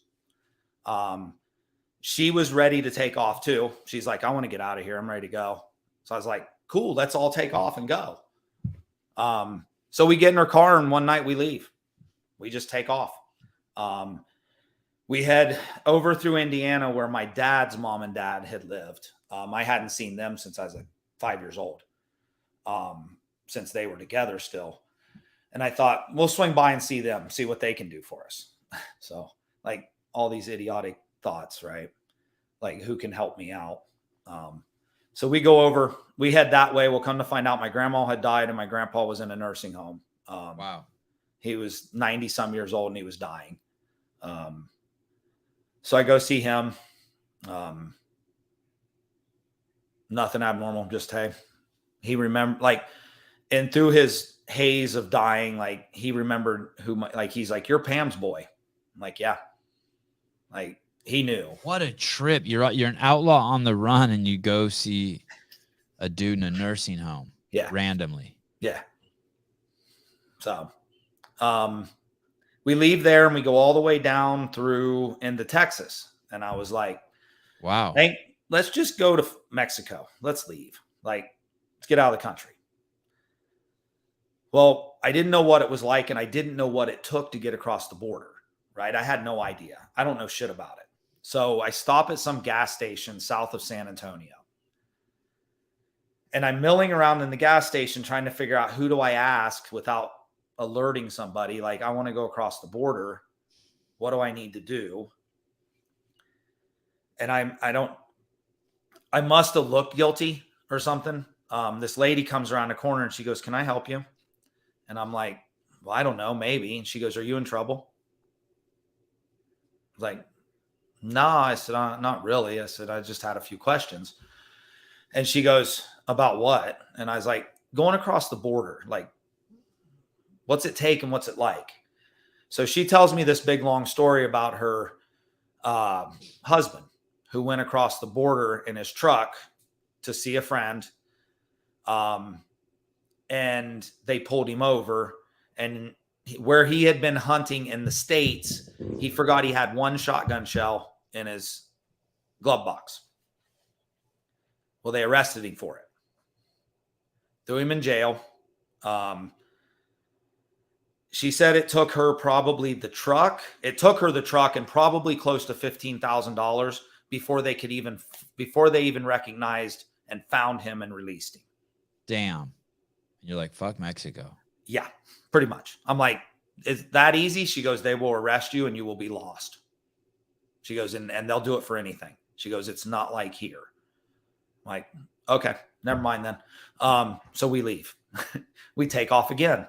And then this whole time, like,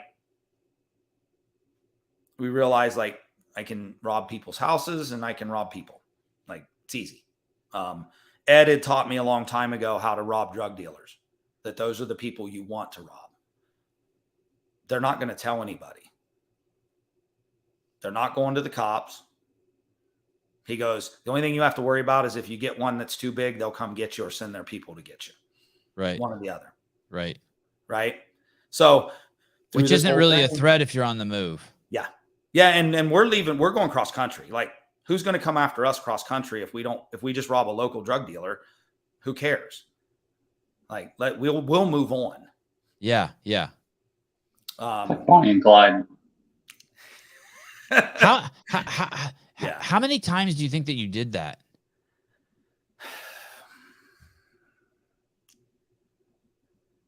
No more than 10, probably. It's not as many as what you think. It's less. But it's still like every 4 days. Yeah.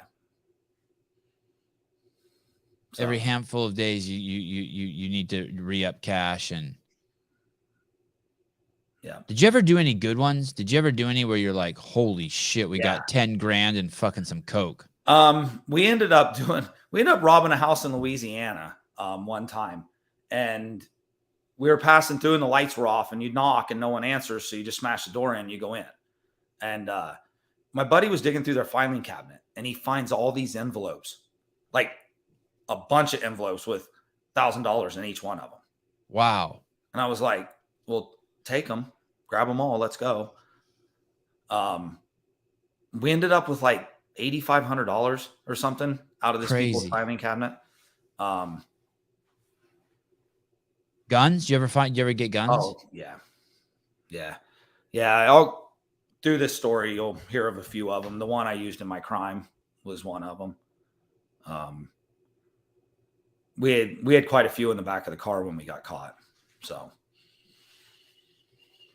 you abandoned Mexico. You're like, okay, no Mexico. Well, like, fuck it. Let's go to Florida. Let's go hang out. We'll go to Florida and kick it. And there's four of you. There's 2 buddies and a girl. Yeah, there's me. No, there's me and my girlfriend at the time. Okay. And then my buddy and the girl that owned the car. Crazy. So we. And no one's like, hey, this is a bad idea. Take me home.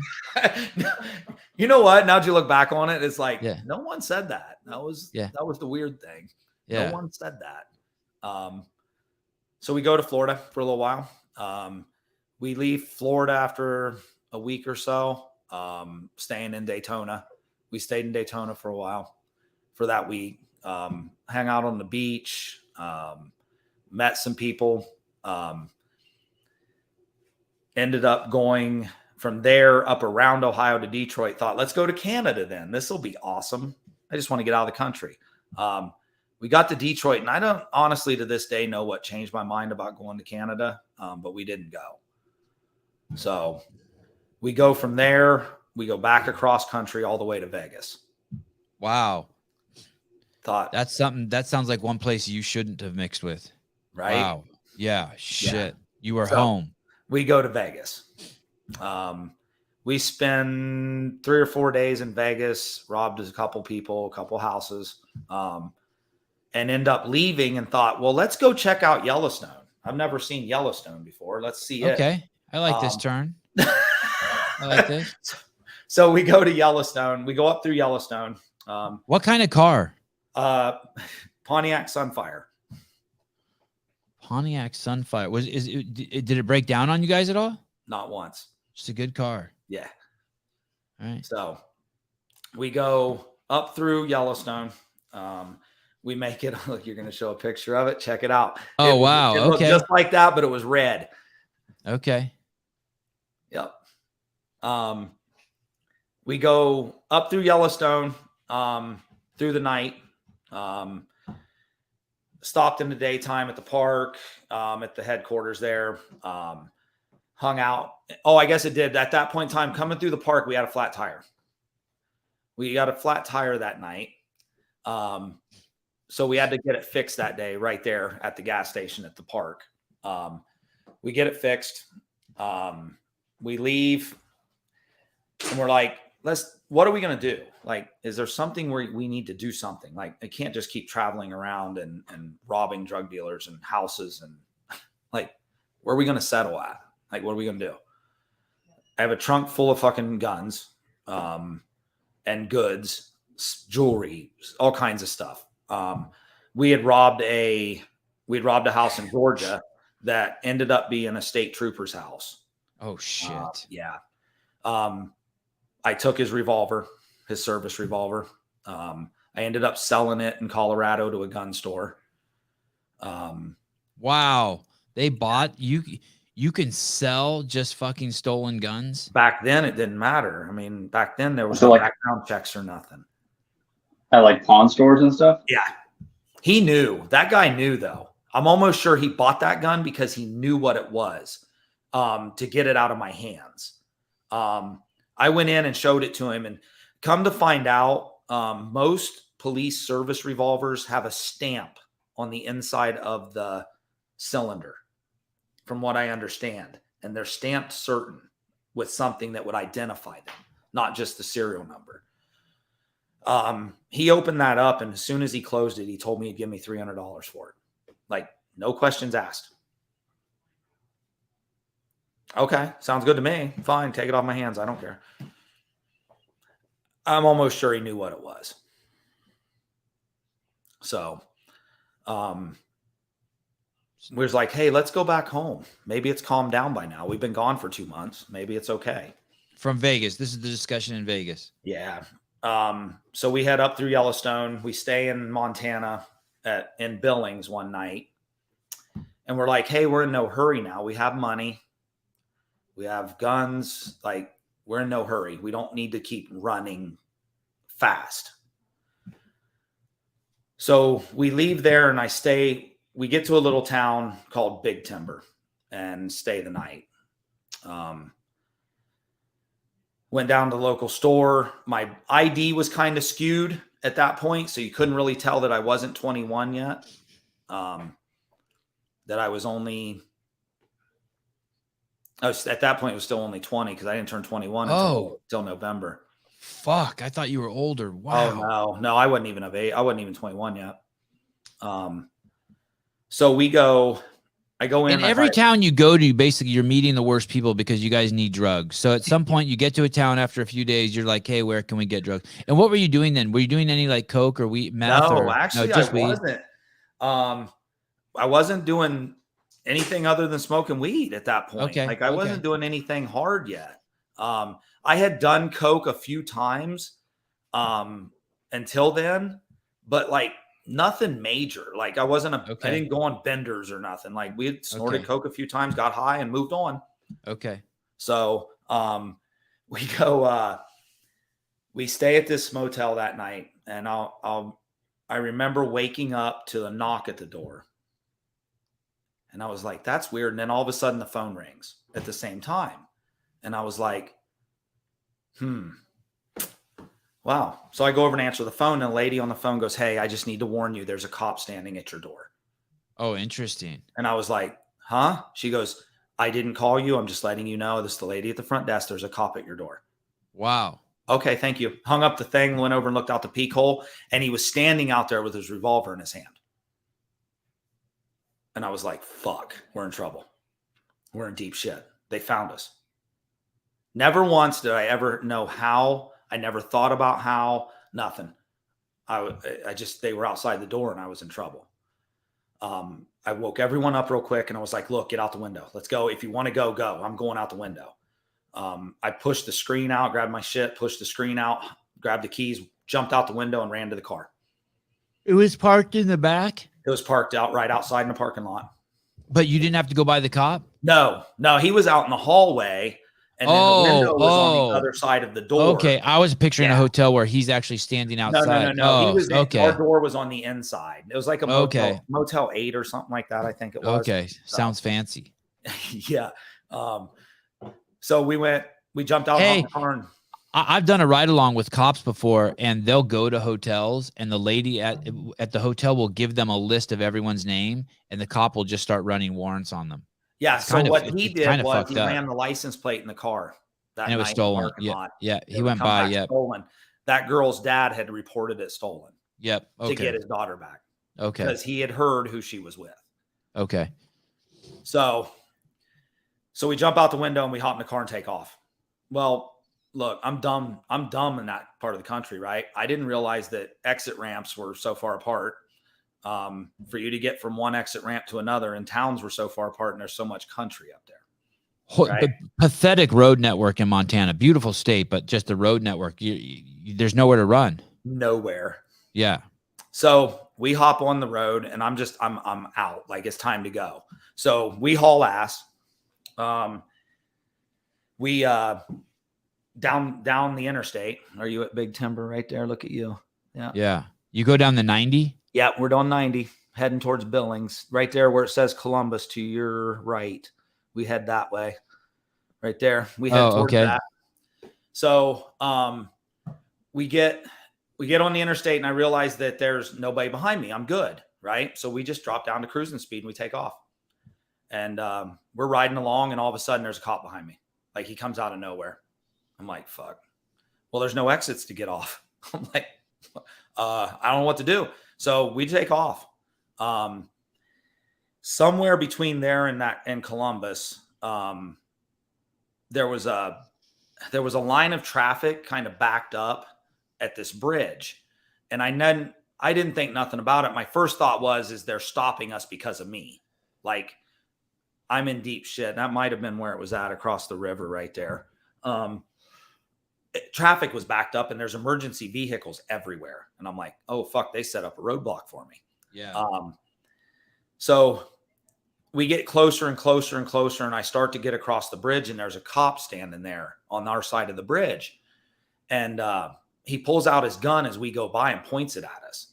No And shit. I just blew right through it. I just kept right on going. Didn't think about it. Well, come to find out, it wasn't for me. I wasn't that special yet. It was for a fatality accident that was on the other side. A camper had hit the bridge and had killed the family at that Why same did he pull time. his gun out? Because he was trying to stop me. They had already radioed ahead for me, because I would still be at this point in time. Now there's 2 or 3 cops behind me, state cops. So I get through that and I take off running, and we're heading down the road, and the cops are coming out everywhere. And I mean everywhere. They're on the frontage road because they have roads off the side of the highway that run right with them. There's cops passing me on that side of the road on the frontage roads. There's probably 5 or 6 cops behind me. We make it all the way down to Columbus. And I thought that's an exit ramp. I can get off and run through this town and hopefully maybe lose them. Right. That was my thought. I hop off in Columbus. I end up down in town. I was running through some softball fields, through some people's yards, trying to lose the cops. You were driving your car through people's yards. Okay. Yeah. Cops are everywhere. I mean, everywhere at this point. They're all over the streets as we're going in and out of places. I get back to the entrance ramp to go to get off there to keep going the same way we were going on 90. And there's cops sitting everywhere. And I don't know what, like, I'm starting to panic, right? I'm like, I don't know what to do. Just keep running. What are the people in the car saying to you? Nothing, not a word. No one's saying a word. So, I turn the music up, just drive. The one thing I have been good at in my whole life is driving. Like I'm a decent driver. And that's what I was doing. Like I was driving, like, let's go. So we hop back on 90, start heading down towards Billings again. Which now I understand this is where I'm at, is going towards Billings, but there's a turnoff to take you to a town called Fromberg. It'd be right there at Laurel. I think we take that road right there. And it crosses a bridge right there over the river. And I remember that bridge was under construction on one side. And it was the side that we were heading towards was closed. So the other side was open. So they were only opening it to traffic one way. Yeah. Well, I didn't stop. I just went out onto the bridge. Luckily, there was no one on it until I got to the other end, and they were just starting to come onto the bridge. And I remember the lady's face as I got closer. I could see it. Like you're basically on a head-on collision. Oh yeah, I'm going head on. We're going to hit. I'm going to move you. So she ends up backing up off the bridge. Thankfully, she was the only one there. So she got out of the way. We went right on through. Further up the road, the cops pull out stop sticks on me. Those are like a strip of tacks or something? Yeah, the strip of spikes. I go off the side of the road and go around them. And then I do it one more time too, later on before we turned off the road. So we get farther up, and I don't know where you're at on the map, but there's a little town called Fromberg and Red Lodge. I don't know how far we went. Wherever it's at. I don't know if maybe that wasn't. There it is. Shit. Yep, right there. Wow, you went far. Yeah. Yeah, we went over. How long is this whole chase? It was over 130 miles. 2 hours? Yeah. This is like Dukes of Hazzard shit. Yeah. So I turn off here in Fromberg and go down like I was heading towards Wyoming. I wanted to go towards Wyoming is what I thought. Leave state, right? Dumb thinking as a kid, not knowing. Just leave state. So I turn down there and I find the first road that goes off to the right because I was running out of gas. And when I looked up in the distance, there was lights everywhere in front of me. Followed you. Wow. Yeah, they were everywhere, all over me. What's the farthest were any of the cops from the initial pursuit still on you? I don't know. Oh, okay. So, and I have no idea which ones were which and how many times they had changed in and out. Like, I just knew they were there. Right. So we turn off a side road and it's gravel. And I was like, look, I'm going to stir up dust. We're going to get down to the end or out here on this gravel road. You guys stay in the car and tell them I made you to go, that I have a gun. You guys will be free. They'll question you. You'll be able to move on. I made you go. Yeah. So I thought, well, if I stir up dust, then I'll just kick the car and park and I'll hop out and take off running. Yeah. I've done it before. It's not a big deal. Okay. So in a town with a population of 12 this time. Yeah, pretty much. So, and actually we're not even in the town anymore. We're outside of it. So we're out in the middle of nowhere. This is just panic mode, I think, at this point, like anything, whatever it takes to get away. So towards the end of that road, I realize it doesn't go anywhere. It dead ends into the side of a mountain. And there's two houses. There's a house and a trailer house. And I'm like, well, all that shit that I had said, here it comes. It's time. I turned the car over to the trailer house and thought it's easier to defend if they ever want to come in on me. So I went sliding. So you had a gun on you? Oh, yeah. Yeah, I had it in my lap. The whole time you were running? Yeah. Yep. So we hit the front yard and I throw it in park and I hop out the car and take off running to the house. And I looked up as I got to the door to go in, and there stands a lady in her door. And I just threw the gun up and I told her to get back in the fucking house now. And she backed up and started screaming. She went in the house and I went in. And when I went in, I looked real quick and there was a guy pulling on jeans is what he was doing right at the hallway. What time was it? Probably 8, maybe in the morning. Okay. Yeah, it was morning. It was early. He was pulling on his pants. And I was like, I just turned and swung the gun at him. And I told him, get on the fucking floor now. Get on the floor. And he took off running down the hallway. And I was like, fuck, here we go. So I go running through the house after him. And when I got to the back, he was going out the back door. And I don't know to this day. I know there was a scuffle. I know he ended up on the floor underneath of me. And he kept trying to grab the gun. Oh, shit.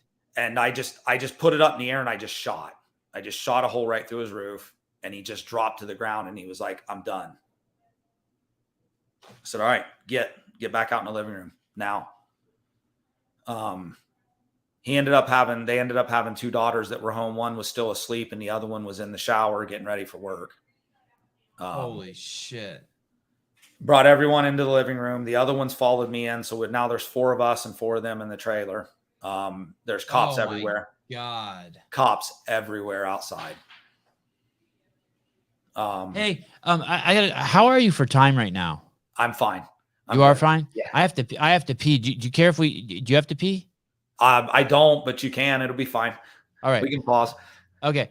Give me 1 second. I'm going to play a little commercial here. Just a little commercial. It's called my pee commercial. Give me 70 seconds. I'm going to go pee in the yard. Give me 70. You don't even have to want to do CrossFit. You don't have to want to be a coach. You don't have to want to be a trainer. If you just want the operating manual to your body, it's not just Forging Elite Fitness. It's the operating manual to the human genome. You'll take this CrossFit Level 1 seminar and you will walk away inspired. From the second you leave, your entire life will change. You will make significant changes to your life because you are excited. You will start tweaking with your diet. You'll start tweaking with your movement. You'll start tweaking with who you hang out with. Everything will take a shift. For some people, it'll be massive. For some people, it'll be a little bit. No matter what, you'll move towards a better life.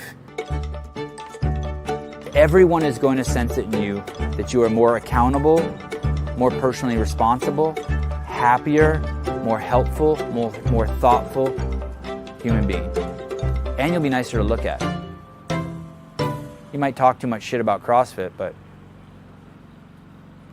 you don't even have to want to do CrossFit. You don't have to want to be a coach. You don't have to want to be a trainer. If you just want the operating manual to your body, it's not just Forge and Elite Fitness. Right. Good. Yeah, I'm good. Listen to this story in peace. I don't want to be in a rush. This is a good one. I got some branches in my hair from peeing in the yard. All right. Look, we ain't even made it to prison yet. All right. Okay. So you enter this house and you basically secure the house after a tussle and a gunshot. Yeah. So is that bad, by the way, that the gun went off? Is that like that's like already a bad sign? Like for the that's like in your court case now. Hey, he shot the gun in the house. Yeah, that's bad. That's bad. bad. It's not a good thing. Okay. Just having it's not a good thing. We actually got that gun out of a safe out of a house in Wyoming, and it was somebody's Army service revolver, or service gun. It was their 1911 A145. So I took their safe, which they had left open. I don't know why. I was going to ask, how'd you get into the safe? It's a safe for a reason, right? But it was open. Okay. So we took it. I took the gun out, and then I threw their safe in a lake somewhere. So,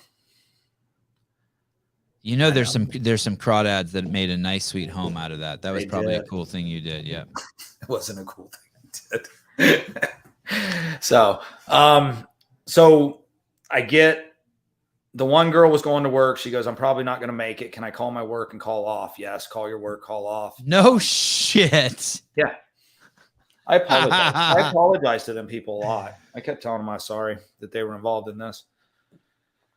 I didn't mean for them to be. I just happened to choose the wrong house. The other house was empty. Oh, shit. Yep. So. How long did that standoff go on for? 9 hours. You were in there for 9 hours? Yeah. How do you talk to them? Just kept telling them I'm sorry. No, how do you talk to the cops during the standoff? Oh, through the phone. We told on the phone. Like a landline? Yeah, landline. NBC News had called me. They got a hold of these people's number when they found out the house I was in, got their phone number and called me. I didn't believe it's who it was. I thought it was a trick, so I hung up on them. They called back. Look, we're serious. We're NBC News. We want the story. Like, what's going on? It's dumb. Believe me. I was young and dumb. I said some dumb shit. I just want to be left alone. That was what I said. Like, I just want to be left alone. Leave me alone. Well, that's a little late for that. I know. Were the cops pissed that they were interfering with the fucking? I don't know. Like, what a weird fucking. This Believe is like me, that. it's really odd, especially now that I'm an adult and grown up and think about it. I'm like, it's really weird that the news called me first. Like, it was NBC News from New Jersey that called me first before the cops did. What's that movie where the couple goes on that fucking robbing spree and the news is all over them the whole time? It's like some only me and you would know it. You got to be kind of older to know it. What the fuck was that movie? Who's the guy who made the JFK movie? He's got the rattlesnake eyes, the director with the black eyes. I know who you're talking about. I can't think of his name, but I know who you're talking about. Natural Born Killers. Harrison or Woody Harrelson. Yeah, this is kind of crazy like that. The news is like, what the fuck? I know, it was weird. It's weird now that I think back on it. They haven't changed. They're still scumbags at NBC. Yes, they're still scumbags of the highest order. Crazy. Yep. Okay. So I talked to the cops. We like, I let the family go. Like, guys, go, get out. So we negotiate, like, not negotiate, basically. There was no negotiation. You're going to come out. Like, that's what's going to happen. We're going to give up. So through this whole thing, this guy in the middle of everything goes, hey, he goes, are the cops going to come in here when this is all done? And I said, yeah. He goes, are they going to search and stuff? I said, well, yeah, they're going to search for evidence, depending on thinking maybe we may have brought stuff in here and hid it or something. Oh, I love this. I love where this You'll is never, going. Dude, I'm telling you what, it was the weirdest moment. Like, I've had some weird shit happen to me in my life. This was weird. Do you mind if I hide my weed? It was better than his kiddie porn collection. I'm like, what? Can I hide my weed? And I'm like, yeah, because I don't want you to get in trouble. That's cool. We go to his bedroom. I'm walking back to his bedroom, and he gets in his closet, and he pulls out 3 grocery bags full of baggies of weed. And So I'm like, he was a this dealer. motherfucker's a dealer. Yeah. You fucking dick. I know exactly what you are. Oh, this is just my personal stash. The fuck. Hey, I wonder if he thought that when you first came there, if you were fucking like someone that he had stiffed. It makes you wonder, like, Yeah. it makes you wonder now, right? Like, as I say this, I'm like, man, I wonder if he thought I was somebody coming to take, like, you either fucked Or up, rob his you owe shit, somebody yeah. money, or I'm robbing you. So, yeah, we hide all his weed up in his wood burner so nobody can find it. He's got scales, he's got everything. So yeah, we take care of that for him, let them all go. So we end up one by one coming out and leaving. Who was the last one to come out? Me. And at any point were you thinking about changing your mind? Like, what happened to the plan to shoot your way out? I don't know. It changed somewhere in there. I don't know. I don't know if it was just finally felt like living. I don't know. I really don't. Can't tell you that to this day. I just knew coming out was right. It felt like what I needed to do. So, and how long does it take to do that for all 4 people to come out? I know that the standoff was 9 hours, but from when the first person, does the girl go out first? Yeah, the young girl with the car went out, and then Matt went out, my buddy. And are you watching them out the window? Yeah, because I wanted to know what, like, the part of the negotiation was that nobody gets roughed up. Like, we're not coming out and getting roughed up on the ground by you cops. Like, this shit's going to go down. We're going to be okay. And everyone's fine. And I come walking out, and I didn't have a belt on that day, and my shorts that I'd put on, and they were really big. And I remember walking across the lawn at the yard towards them, and my shorts started to fall down, and I thought, fuck. Well, they're falling down, and I'm widening my legs out trying to keep them up. And I went to put my hands down, and the guy goes, "Keep your hands up. Do not reach for your shorts." It's like, okay. So, and then, like, I'm not making light of what I did. Believe me, I regret traumatizing those people to this day. I do. It sounds like it was the most friendly fucking home invasion of all time. Well, during court, the guy actually says, like, during my sentencing, he shows up. He's at my sentencing, and he shows up, and he's like, he goes, "I don't think they're bad kids." He goes, "I really don't." He goes, "They apologized to us numerous times. They were super nice." He goes, "I think they just got in over their head." Wow. He says, if it was up to me, he says, I would like to take him across the creek and just beat his ass. He said, that's what I would like to do. He said, but it's not. He goes, I just want you guys to know. He goes, I just think they got caught up. Wow. So yeah, it's not like you put a gun to a pregnant woman's stomach and then they built a bronze statue of you in New York City celebrating you as a hero. Yeah. Right. George Floyd. So I ended up with 25 on sentencing day. They gave me 25 years for aggravated kidnapping. Did you have a lawyer or just public defender? Just a public defender. They don't give two shits about you, right? No. What was the max you very seldom will you ever find one that does. So what's the max you could have gotten? Life. I could have been sentenced to death on that crime. Home invasion while they're home, burglary, holding women they and got children. They got me for robbery, which they ended up pleading out the robbery, but the aggravated kidnapping with the gun spec added to it. All of the charges could have, I think it would have had to have been extenuating circumstances for it to be that, but it went all the way to life. And then there was it could have cost me death. Like they could have executed me. Because Montana's hardcore. They're not fucking around. Yeah. So, and do you know that going into it? Are you shitting yourself? Yeah, because it was on the indictment charges, what your possible charges, what your possible sentencings could be. But like, it was never, I never ever thought that it would get that far. So I never really dawned on me that, I mean, there's actually the possibility of death tied to this. So they arrest you and you go to a county jail? I go to a county jail, small county jail, and Red Lodge was the name of the town.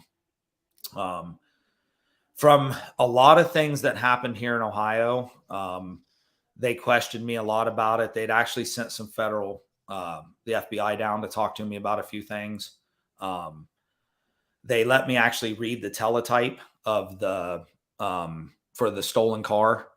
And it had a whole bunch of things on it about me that I was possibly with the car.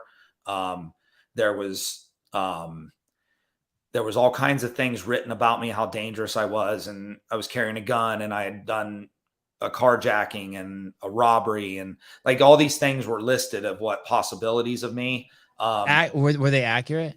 No, a couple of them weren't. The carjacking was not. I wasn't even in the state when that happened, and the robbery of the bank wasn't true either. That would be something for the resume. I always kind of wanted to do that. Yeah, add that on, right? Yeah. But there was a line in there that that had listed "shoot to kill if must." Wow. So there was an order out like that. Like if I get pinned, that don't take any chances, basically. So how long before you're put in this county jail to your sentencing? We were locked up in August. This happened in August, and I was sentenced in December 23rd.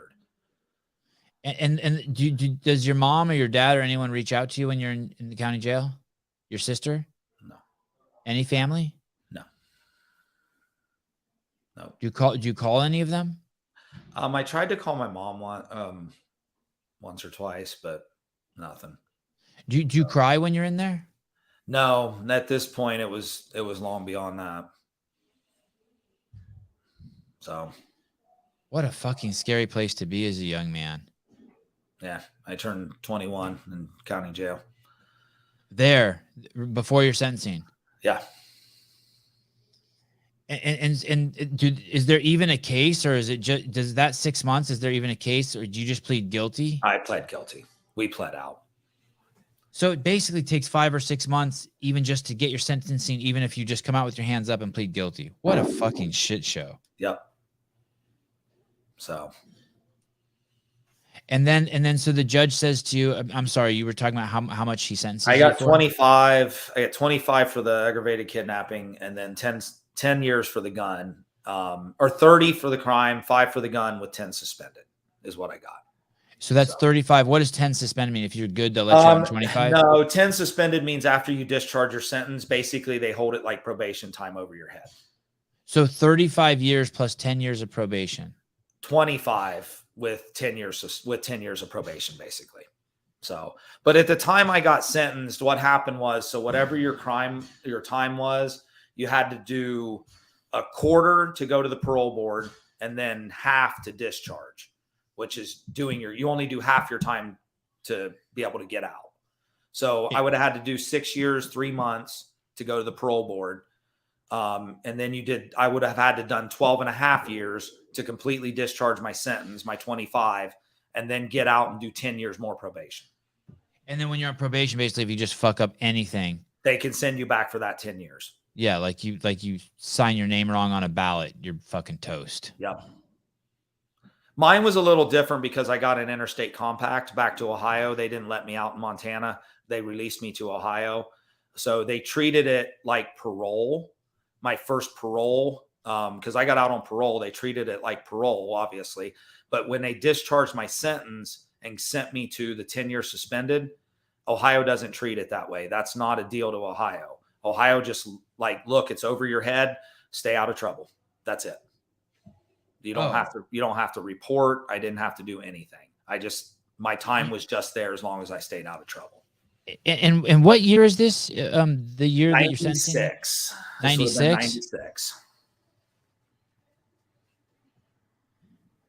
And so you basically you started a prison sentence. Yep, sure did. I got moved from county jail in February to the state penitentiary. Did you get any tattoos in prison? They're all from prison. All of those? Yeah. So not a single one of those is a legal tattoo? Actually, I do. I have 2 since I've gotten out. The Mama's Little Convict right here. Yeah. And I have a set of praying hands with a gun in them. on the back with a rosary. But so it's not legal to get tattoos in prison, is it? Nope. So one day you have no tattoos, and the next day you have thug life on your stomach in prison. Yeah. You don't get in trouble for that. The guards aren't like, what the? I got in trouble for that one. Exactly. Actually, I got caught. They were giving me the tattoo when I got caught.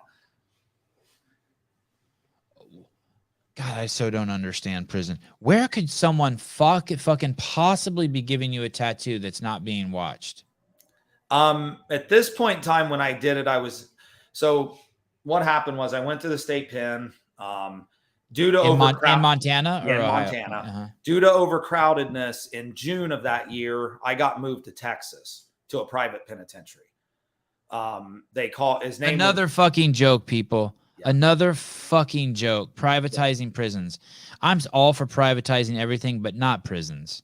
Yep. Give me a fucking break. Now all of a sudden there's people making money who have a lobby that wants to hold people in jail. Yeah, it's disgusting. It's a house. It's basically a housing unit for us. That's it. That's all it was. So they paid them so much per day per inmate to house us. So that's where we were at. So we went to Texas. Texas was set up with a bunch of you had its main building, and then you had 7 separate outhouses. And each one of those had 2 sides to it. And there was 12 bunks, 24 beds in each side.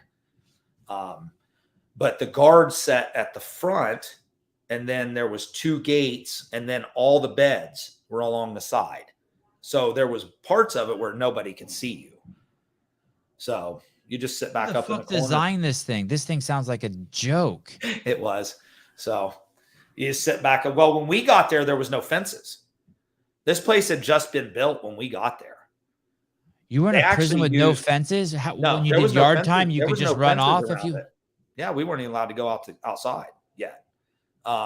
We were mixed with people from Colorado and Hawaii at this facility.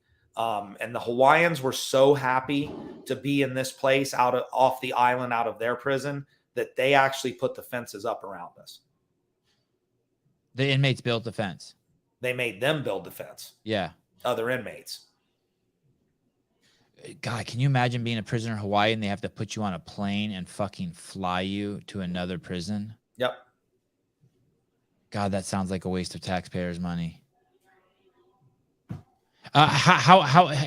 So you were there, and literally, how long does it take to do a thug life tattoo?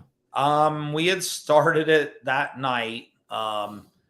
And then all of a sudden, for some odd reason, the cops come walking in, which was weird that they did, but they come walking in. So we threw the gun, and I kind of stood up and turned around, kind of him-hawed around. Well, then they brought the captain in, and he's like, put us up against the wall, right? And he didn't even know. I don't even think he knew what they were looking for or what they were doing in there. He's looking around, and he had his cops looking around and all kinds of stuff. We didn't even know I had the tattoo on my stomach, but the ink was still fresh. It hadn't been wiped off, and I had my arms over it like this. And he come up, and they pat me down, and he goes, turn around. And I turned around, and I was standing like this. He goes, put your arms out. And I went like this, and there was ink smeared all over both arms and down my side. And he goes, look again. There's got to be a tattoo gun there. He didn't even know what they were looking for. So they ended up finding it over in the corner somewhere next to somebody else's shit where my buddy had thrown it. So I didn't have it finished there. I had it started there. But when we all met back up when we got transferred again to Tennessee, we met back up and I did it there. But there was different. We had cells when we got to Tennessee. So we could just do it in a cell and have somebody watch for us. Was that prison in Texas just a complete shit show? Yeah, bad shit show. I did more drugs in that prison than I did on the street. You're not exaggerating? No, I'm not kidding at all. I can remember carrying. I was at one point for 6 months. I was taking 12 to 14 pills a day every day. What? Yeah. I was carrying ounces of weed in from the maintenance area that were coming in from outside from the trash crew. Bottles of Everclear. Guards were bringing in 1/4 ounces of crank to us of meth. It was a dirt poor town named Spur, Texas. Poor. The implication being that when people are that poor, they'll do anything for money. And they did. Money wins. Yep. And they did. Did anyone ever get in trouble while you were there? Or did the feds ever come in and bust those guys? Or? Yeah, there was a couple guys that had walked away when the fences weren't up. One of them, to the day that I got out 8 years later, he was still free. But I mean, did any of the guards ever get in trouble? Did they ever have any? Oh yeah, there was a couple of them. One of them was a nurse that my buddy had ended up. He'd ended up marrying her, and she had gotten in trouble. She hadn't gotten in trouble there. She got in trouble later on. Wait a second. Your buddy had a relationship with a nurse there and married her. Yeah. Wow.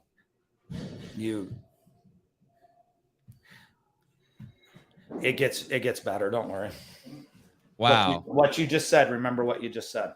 Okay, I will. Wow. Wow. We're all smiling because this story leads to something, and it's getting there. Wow. Are they still together? I don't know. I have no idea. She got in trouble because she was a nurse and she was taking scripts from a doctor and writing them. And then fulfilling those scripts and then giving those drugs to another girl who was a guard in Montana when we all got back there. And then that girl was bringing those drugs into him. One a fucking racket. God, the world is so fucked up. Yeah. So we'd been through one riot when we were down there. One guy, Neil, his name was Neil. He got beat in the head with a weight. He died while we were there in that riot. What causes a riot? Two prisoners. It's like a food fight in a high school cafeteria. That riot actually started over a drug deal. Oh, somebody didn't pay somebody, or somebody didn't give somebody something they were supposed to get. So those two guys got into it. Well, then his boys got into it with the other guys' boys, and it just started on the yard and went crazy. Well, next thing you know, it turns into, it's not even about that anymore. It's about the prison. It's about they're holding us down, and it's really awful here, and we're not going to eat your food anymore, or whatever it may be. They ended up firing off rubber bullets into the crowd. How long is a riot? That one lasted, I don't know. It probably lasted, well, we were out there from, the riot itself probably didn't last very long by the time they started shooting bullets at people, rubber bullets. Like 5 minutes? Maybe 10, 15 at the most. But like we were on the yard for a long time. They secured us, made sure everyone was coming in per building in a certain way. Like we were out there for 6-7 hours maybe. So. Fucking prison riot. Dude, you've been in a prison riot. I've actually been in 2. So. What a fucking crazy thing to have on your resume. Yeah. A prison. Were you when that shit goes down, do you just look for cover? I just wanted to be in it. It didn't matter. We were shaking fences and throwing rocks and. Oh, so everyone's just, it's just a rage. Look, I was far from being rehabilitated yet. I was ready to go. Whatever it was, let's do it. So did you get shot with any rubber bullets? No, I did not. No. When they start firing, that's when you take cover. Fuck that. I ain't getting shot. So but one dude died in that riot. He got beat in the head with a weight by the other guy. Damn. So. Damn. Are you training at this time in prison? Or did you work out? We were working out. Yeah, we were lifting weights. Did you like it? What's that? Did you like it? Yeah, I liked it. I'd never lifted weights before until I went to prison. I'd done a little bit of weightlifting in high school for basketball, but nothing major. So like, I didn't really know enough about it. But like these guys started getting into, like, in prison, you do a lot of powerlifting. So like, that's what you do. Deadlift, squat, bench press? Deadlift, squat, bench press. Yep. And did you have good teachers in there? Yeah, there was a bunch of old school people that followed Louis. Now that I know who Louis Simmons is. Like, oh, okay. So like they were following Louis when Louis was in his younger years. So, and then somebody always had a paper from the National Powerlifting Association would come in, so you'd be able to read it and see what was going on in the world of powerlifting. And so I got into it. And you started getting strong. Yeah. So it was fun. I liked it. I didn't mind it. I'd always just played basketball or something. So I was always just, I was always athletic. I just never lifted weights. So. And would you do that in prison too? Play basketball? Yeah. We played basketball, played handball. Oh yeah. Handball. Forgot about that. Do you still play handball? No, I haven't played since I gotten out at all. You probably have a wall in your gym you can play on. Yeah, I do actually. Crazy. Handball is a tough fucking game. I love it. I loved playing it. It was great. Okay. So you get moved from there. Yeah. So we get shifted from there. We have to leave there. They take all of the sex offenders, and they take them to Arizona to a CCA joint. We call it Corrections Corporation of America is who it is. Another private facility. And then we all get shipped to Tennessee, all us non-sex offenders. So we go to Tennessee. Well, the prison we need to go to isn't available yet. They're waiting to move another state out of it before they can move us into it. So we have to go to another facility that we're not going to be permanently housed in. So we get there. Well, a lot of the people are already from Montana, are already there waiting to go too. So they just intermix us with them. Well, at the same time, we're mixed in with people from Tennessee and Indiana, I think. But the people running the place inmate wise are all from Tennessee. And that place is a free for all, like full on free for all. They're selling drugs across the chow line, right? When you get your tray, if you need something, you pay them, they'll give it to you right there. Workers the employees there. Yeah. Yeah. That place was like free for all. Saw a captain call an inmate into his cell, told him, come on in here. I'm going to beat your ass. The inmate goes in and they start boxing. The other guards come in with tear gas, just open the door and tear gas them both. I mean, just like it was all out like crazy. So it's funny. I remember hearing Tyson tell some stories from prison. Have you ever heard some of his stories? Yep. And I was always wondering if they were true. So those stories are probably true. Yeah. Yeah, they are. It's wild. Like it has its own hierarchy. It has its own government inside. Were you able to stay out of trouble when you were in there? Physical trouble? I only got in one fight, and it wasn't even a fight. It was a child molester that had called me a punk one day, and I walked in and caught him when he was on his way out and grabbed him in a headlock and just started beating him. And do you have to do that at that point? The other guys can't see a child molester call you a punk? Yeah, especially that. So that needed to be done. But that's the only fight I got in. I never got in any other fights. I was always, I don't know. I was always respectable, I guess. I always respect, you know what I mean? I never had that problem with anybody. So. And when you move, do you make friends in there? I'm trying to figure out. So when you go from this place in Texas to this place in Tennessee, like, do you have friends? Are there like 5 guys and you're like, hey, let's stick together in here on this move? No, let's have each other's pretty backs? open. Like can be cliquey. The one thing I think about moving around that really helped was the fact that we were all from one state. Okay. So like we were all together, you know what I mean? Like, hey, we're all stuck in this together, but it's not us 5 against everybody else that's from the same state. Like we all got housed together. We all were in the same blocks, you know, in the same units. So I think it helped out a lot. Do you have any friends still from your prison days? No. None. I don't. Not one. No. I don't. It was something that I had one. And when I left, he had a kidney disease, and he had been transferred to Oregon to a medical facility because he had to have dialysis 3 days a week.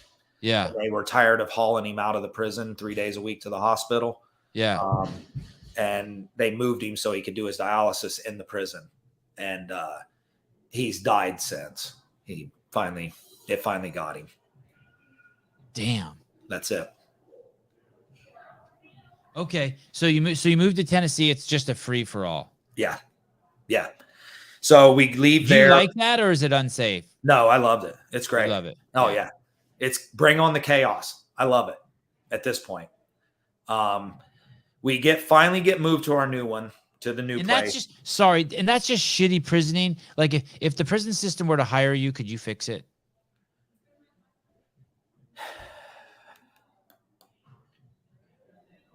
I don't know if it's fixable now. There's so much money involved in it. Oh, it's just corrupt as I fuck. think that's the problem. Is there's Just so corrupt much as fuck. money involved in it now. I don't Yeah. think you can fix it. It would have to be stripped completely. I mean, that is basically what it is. What you're saying, it's corrupt. Money still runs everything in there. It does. Who's making how much? So we leave there. We go to Tennessee. We go to our new digs where we're going to be at. At that point, trying to set up new lines for drugs and everything, I end up having to withdraw because we don't have anything. So I end up sober for a couple weeks, trying, you know what I mean? I end up withdrawing until we get new lines. And what was your drug? Were you on heroin at the time? No. The only thing at that point that heavy I was really big into pills, narcotics at that point. Smoking weed, shooting meth. Shooting meth. Oh yeah. Wow. Yeah. Dirty needles? Yep. Fuck, man. Holy shit. Okay, so you go through withdrawals. Yeah, we go through withdrawals. I had to go through withdrawals one other time when we move from there back to Montana. Same exact thing. New prison. We needed lines. So, but we go there. Nothing real major happens while we're there. Guy busts the TV. Just normal stories, normal shit. They want us to lock down. We're standing in the middle of a riot, or ready to riot over making us lock down. Just some normal prison stories. Nothing major. Then they end up building a new CCA prison in Montana. So the private guys built another place to make money. Yep. They built it right in Montana state, though, right there in their state. So I wonder how much it costs to build one of those prisons. I don't know. Tax dollars. It's a lot, I'll bet. And is that the last place you go? No, I go from there back to the state prison, actually. Okay, so you go to Montana. Yep. And how is that? It sucks. It's garbage. What you got there? Total $12 million. Jail square foot, assuming face brick with concrete block backup. Contractor. Yeah, that sounds cheap. Yeah, doesn't sound bad at all, does it? No. So we go back there. It sucks because they brought in a bunch of outsiders as upper management part of it to run it, but they hired local people. So until we got lines established for like where we're gonna have the drugs brought in, or who's playable and who's not, it sucked. It sucked for a minute. But then the lines got up and running and we were good. Like we had drugs, and lines are just ways to get stuff from the outside world into the prison. So, so we're there. The second riot I was in was there. And that was over drugs again. They had the guy that was supposed to be bringing drugs in. They had detained him. And whatever happened with him and his girl and getting them and all this, it didn't happen. And everyone was kind of strung out. So everyone decided to cause a ruckus. So hung blankets up over the windows. Weren't going to lock down in our cells, keep the cops off the block, all that stuff. So, wow. They end up dropping tear gas on us through the holes in the roof, because they have chutes through the roof where they can just go to the roof and just drop tear gas through the holes. They did that to get us all subdued and make sure that we were under control. So you've been tear gassed also. Yeah. Oh yeah. I've been tear gassed twice. We got tear gassed one day when a guy, it wasn't us got tear gassed. We happened to be in the hallway, had a guy that held another inmate hostage in the hallway while we were in Tennessee, and stabbed him in the leg and was holding him on the ground with the knife in his leg. And we were walking down the hallway when it happened, and they just dropped gas on him. They just shoot gas down the hallway. They didn't care who was in there. Does that shit suck pretty bad? Oh, it's bad. It's awful. Real bad. And then basically you just left there to deal with it on your own accord? Yeah, they come in and they rush and try to take out whoever's non-important that isn't involved in the deal, and they ended up taking him and so forth. But yeah. God, that sounds fucking horrible, being tear gassed in prison. Yeah, it's not fun at all. So okay, so and how long are you in Montana? We were there from 99 until I decided to get sober on my own in 2002, 6 months before I was to go to the parole board. Because of that, you knew the parole board was coming up? I had told myself that. I had told myself 6 months before I go to the parole board, I'm going to get sober so I can get out. So I can get out and maybe make a couple big drug deals and maybe hit the road and get out of here. Oh, you mean on the outside, make a couple big drug deals on the outside. Okay. Yeah. I had all these righteous plans, right? Like I wasn't going to stick around. I was going to hit the road and be gone, and I was going to do it right this time when I leave. Do you have any contact with the outside world during all these years? I have contact every now and then with my mom up until this point. At this point, I meet, this is where I told you, remember what you said earlier? Yeah. I met my wife. In prison?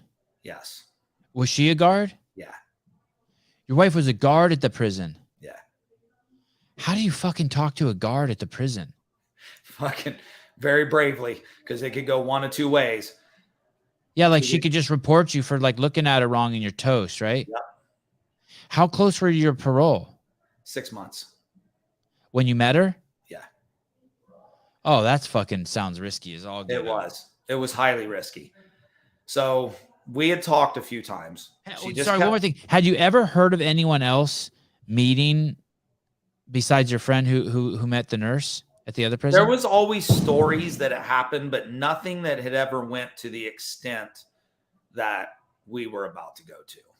Wow. And this is your current wife? Yeah.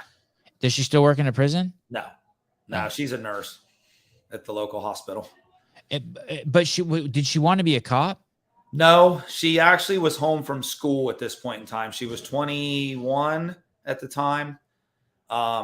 She was home from school and she didn't know what she wanted to do with her life. And the best paying job in town was being a prison guard at the local prison.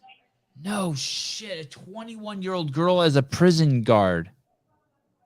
Yeah. So we met. I seen her for the first time, I think in February when they were on tour for where they're going to work. I had seen her in the crowd. Oh, like visit college day, but she was visit prison day? Yeah. So she was part of the crowd. Look at this comment.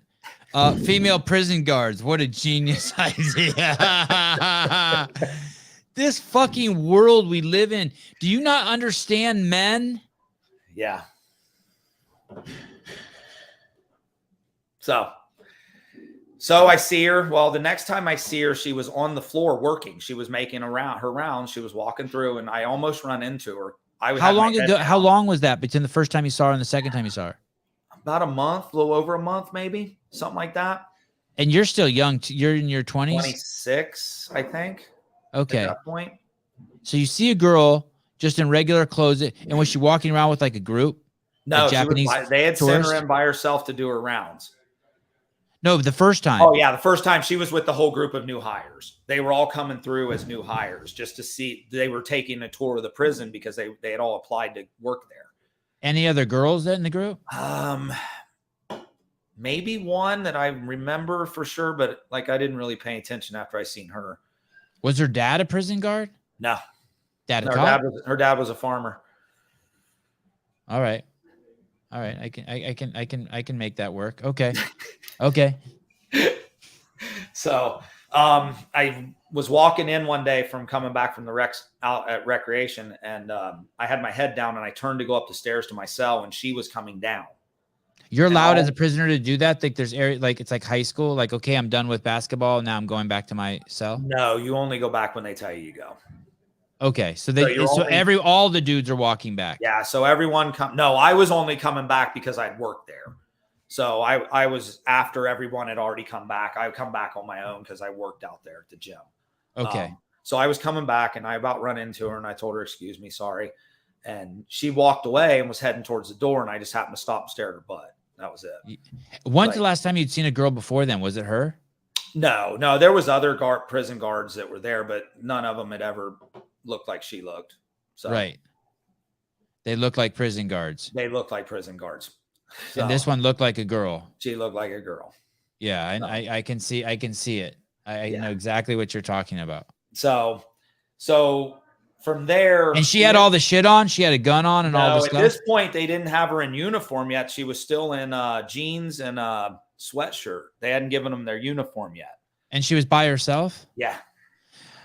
This is as fucking crazy as not having fences around the prison. You have a female in there that's 21 years old without the fucking uniform? Yeah. So if I was her dad, I would fucking beat someone's ass. Whoever gave her that job needs to have their ass kicked in. Yeah. So okay. It was just weird. Like you pick up on things. Like she's always tends to be where I was at. She was always showing up where I was, or where she was at, always made sure that I was there. And it was just feelings. Well, one night we had two separate sides to the prison of housing units. Well, one side there's three places in one side, three different cell blocks. One of those cell blocks, due to overcrowdedness, was housing the female prisoners.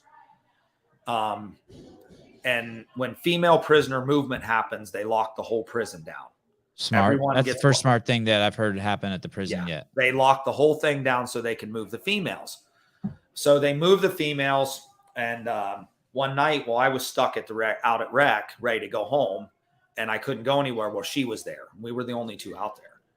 Is rec meaning is that all outdoor or is it indoor? No, too? it's indoor. It's the basketball side. Then we had two of them. We had the basketball side, and then we had the weightlifting side. There was weights and a handball court on the other side. Okay, so like a shitty YMCA. Yeah, bare minimum YMCA. Okay. So I was out there. I started talking with her, and she started talking with me, and we just started walking in the hallway talking about things. Like what? What do you say to her? Want to see my shank after I get out? Oh, just stuff. Like, I don't know, dude. I hadn't been around or had to hit on a female in fucking 6 years. I had no idea, right? What I was doing. Just trying to keep her interested, and maybe she liked me. Maybe let her know I liked her. Had you started your journey of sobriety? Yeah, no, I hadn't. I didn't do it until June. So you were probably fucked up when you were talking to her also. No, actually I wasn't. I had started to slow down a little bit just to make sure. So like times I got high were limited. Like at this point, like I'd usually do it like with a buddy at night before we, lock our doors or something like that. So, so we talked, and next thing I know, we kept talking, and I kept showing up where she was at. And then she got fired for being a 21-year-old female in the prison. She didn't do write-ups. She never got anybody in trouble. She did her job and she left. And what was her, but when she got fired, did she have the suit by then? Yeah. The superhero suit? Yeah. What was her job? Like, why was she? Just a prison guard. A lot of the time she was out at recreation, on overtime. Other times Are you just like a yard duty? You just walk, just eyes and ears out there? Walk around and make sure everyone obeys the rules. That's it. Okay. So if somebody's doing something they're not supposed to, then you're supposed to do whatever. Either they go to the hole or you write them up or whatever. Like, give me an example. Like if like someone was doing something with the weights they weren't supposed to, like if they didn't have a spotter, she would be like, hey, you guys got to use spotters. Or No, like, that wasn't no. ever an issue. Somebody was off in the hobby room smoking or something. Then she would call other people in, and they would probably come and search everything and probably take that person, like take them to the hole. Okay. So, And so basically they didn't think she was tattling on people enough. yeah. Okay. So she got fired. Well, me and her still had a mutual friend that worked there. Like there was another girl there that my buddy was hitting on. He was trying to hook up with her, but whatever happened between them, nothing eventually. But she was friends with my now wife, with Carrie. And one day How long have you been married? How long have I been married? Yeah. 20 years. Holy shit. Congratulations. Thanks. What a fucking story. So I was cleaning up one day, and I was about to close the janitor's closet up and go work out. And that girl stood there. Her name was Shawnee, and she's like, hey, somebody's waiting on you to call them. And I was like, what? What are you talking about? And this was about a month after my wife had got fired. And I was like, what are you talking about? And she put her hand up on the doorway like this, and sticking out of the doorway was a piece of paper. And she goes, somebody's waiting on you to call them. She can't stop thinking about you. Thanks. I'm going back to my cell. I'll see you later. So I went back and I called her. She answered. We talked. We talked that point in time. The next time I called, her brother-in-law answered the phone and hung up on me. Well, I didn't know this until later that it happened, but he had told her mom, because she was still living. She had moved back in at home. And her mom had told her, like, this guy from prison's calling. It's either him or you move out. And she told her mom, she says, I'll be out in 10 minutes. Don't worry. Wow. You kind of can't blame her mom, though. No, not at all. I don't blame her mom one bit. Not one bit. Hey, when you would talk to her on the phone, what's the longest you could talk? Did you have a time cap? You only had a half hour, but you could always call back. But it got capped out a half hour. So we talked and talked and talked and talked. And come September, I had a power of attorney from a buddy of mine. And I asked her, I said, hey, it just feels right. How would you like to carry my last name? And she goes, I thought you'd never ask. Wow. Holy shit. Yep. Why did you ask? What a courtship. That's why I always tell people, man, people always ask for advice or something. And they're like,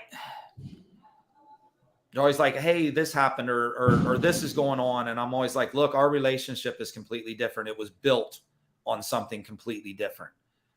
Like, we went 2.5 years of not being able to do anything but hug, a brief kiss, and talk. That's it. So it's basically you got 2.5 years of really getting to know her. Yep. Getting to know each other. So we got married. She married us. Actually, she went down to the courthouse to the justice of the peace and asked, is it possible? Can I do this?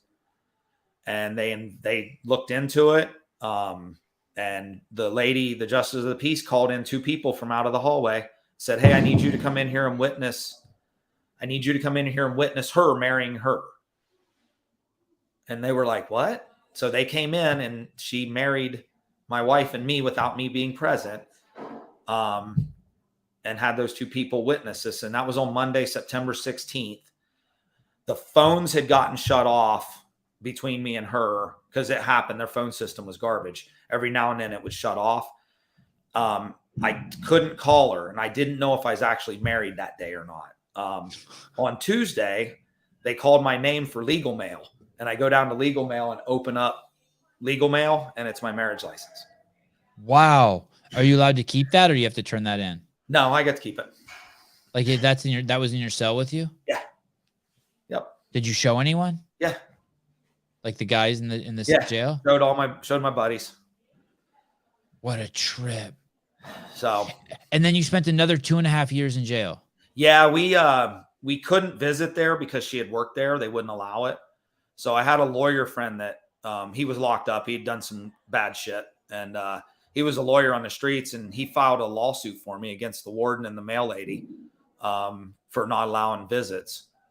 And they got filed their lawsuit on Friday. By the next Thursday, they had moved me from that prison back to the state prison, so me and her could visit. From Montana from the Montana private prison, they put me back to the original prison that I went to in the beginning in '96. And what state was that in? In Montana. It was also in Montana. And where did she live? She lived in a little town named Sunburst. It's like 9 miles south of the Canadian border. And now you guys live in Ohio together. Yeah. Does she sound like she's Canadian or like those No, people from Fargo? She doesn't did. sound like that? Nope. She always spoke proper plain English. I cannot believe this. I cannot believe you're still together with her and you have a 13-year-old daughter. What a fucking 1,000,000 to 1 shot. Did you ever get in trouble again after you got out of jail? No, sir. Congratulations. What's her dad do? He is deceased now. He died of MS. Oh shit. Was he a bad boy? No. No. Nope. What do you think her attraction to you is? She always said I was cute. That was it. You are cute, but I don't know. You're fucking in prison. She just thought I was cute, and she was hoping, because my cellmate's name at that time was Larry. His name was Larry, and she goes, all I could hope is that your name wasn't Larry. She goes, I thought you were cute. Don't be a Larry. So.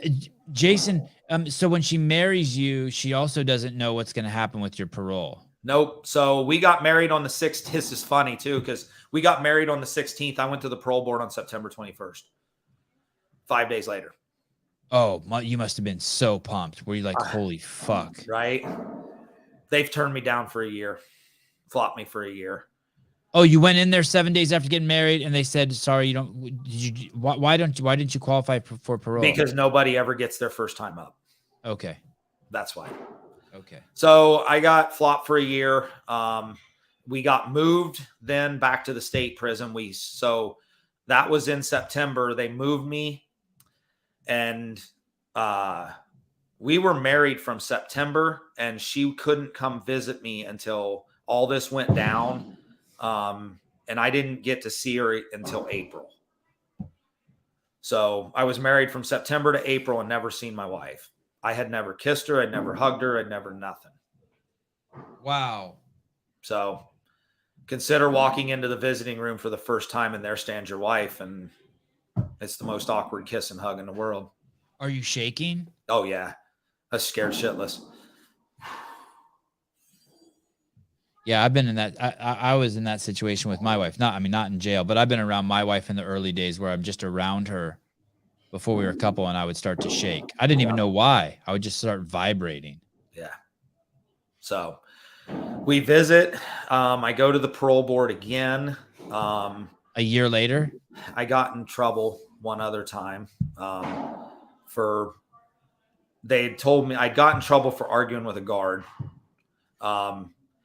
And got sent to the hole, and I got out, and he told me when I went back to the parole board, he says, you give me a year free clear conduct. He says, I'll let you out. Okay. So you go for parole 6 days after you get married, or 7 days. I get turned down. I get turned down for a year. Again. I get turned down. I get in trouble in that next year. And then I go up to the parole board again, and he told me, you give me a year or 6 months clear conduct, I'll let you out. Are you sober during all this time? Yes, I'd gotten sober in June after I met her, before me and her got married. And so you stayed sober the whole time? Yep. Hey, during that time, did she ever, did you guys ever talk about breaking it off? No, not once. She never did. I always say my wife saved my life. And I can truly say that. Like, she saved me completely. Like, everything I ever thought about doing when I got out become a blip in my past. Like I was never, ever going to fuck up not having her, and her standing beside me and waiting on me for 2.5 years proved everything I needed to know. Right. Right. That's one special, special lady. Right. Relationships are hard. No, real hard. They're not easy. It takes a lot of work. Yeah, you have to be committed to some to get through some shit. I can remember after I got sober, I can remember walking down the hallway up in Shelby after I'd met her. I got sober, and I remember the clarity that I had one day of enough. I walked down the hallway and I could hear the gates closing around me. And I was all by myself, and I stopped, and I realized in the middle of this hallway, like, the fuck are you doing? Like, you're in prison. Like, all of a sudden in my life, everything I ever done, I realized that day, like, I fucked up. I'm in prison. Like, I don't get it. Like, I'm tired. I'm over this. I'm ready to go. I'm ready to be done. Tired. Yeah. I'm tired. What year was that? And that would have been 2002. So you had met her already? Yeah. Yeah. Yeah, that feeling of being tired is a trip. I feel like I know exactly what you're talking about. Did you ever get into religion when you were in prison? No. Have you gotten into religion since you've gotten out? No, I haven't. I did that. Kind of a miracle. It's kind of I don't know if it's a miracle you didn't get into religion, or it's kind of a miracle that you made it without religion. But Preacher Bob kind of turned me off to that. Like, sure. So, like, I have this, and it's not that I'm not saying it's not real. I'm not saying that it's this. People shouldn't believe in it. It's just not for me. Hey, were there ever, God, what a great scene that would be in the movie that he's like did you ever see him like beat his son while he was holding a Bible or in the name of God? No, I never did. No. Just like fucking God told me to punch you in the face. Yeah. Hey, right? What did that dude drink? Alcohol and just regular beer and whiskey. Whiskey. Okay. Yeah. Yeah. He'd get whiskey drunk. That's when shit got real bad. God, I've known I've known a lot of drunks, but I've only known a couple fucked up drunks, and just it's the worst. It's like being around 10 dogs that bite. It is fucking like they're sober and you're like, you see them start drinking and you're just like, I can only imagine as a kid, you're just like looking for cover. Yeah. Like, fuck, someone's going to get bit. Yeah. Well, you know, it's coming. I mean, yeah, you'd know it, and it doesn't take much. Right. They open the bottle and it's almost like they're drunk, like the hardcore alcoholics. You know what I'm talking about? Yep. Like they already start getting the behavior on. You're like, dude, you haven't even taken a fucking sip yet and you're acting like an idiot. Yep. Okay. So you go to that final parole hearing. Yeah. And I went in and he asked me, he goes, hey, what are you here for? I said, you told me that if I gave you 6 months clear conduct, you would let me out. And he goes, he kind of looked at me. And I was like, uh-oh, I'm fucked. Like he doesn't remember. Yeah. I'm like, how shit. Old is the guy? How old is he? He's probably in his 40s would be my guess at this point. Okay. I'm still only in my 20s. I'm a kid, right? So I was like, man, I'm screwed. He doesn't remember me. Well, at that point in time, there was a guy sitting next to him, and I seen him take his hand and do this. And he picked up a piece of paper and he goes, yep, I sure did. I said that. He signed the paper and he goes, parole granted. He obviously had written it down on my paperwork. Thankful that he did. To this day, like, fuck. So I had to fill out all the paperwork to be transferred back to Ohio because Montana wasn't going to let me out here because I had nobody except my wife here. And I wasn't from Montana. So we filled out all the interstate compact paperwork, and 6 months later, it finally came through. And I was. Are you fucking kidding me? You get paroled, and it's 6 months before they let you leave? Yep. Why? There was all kinds of background checks and Department of Justice shit that needed to happen, apparently.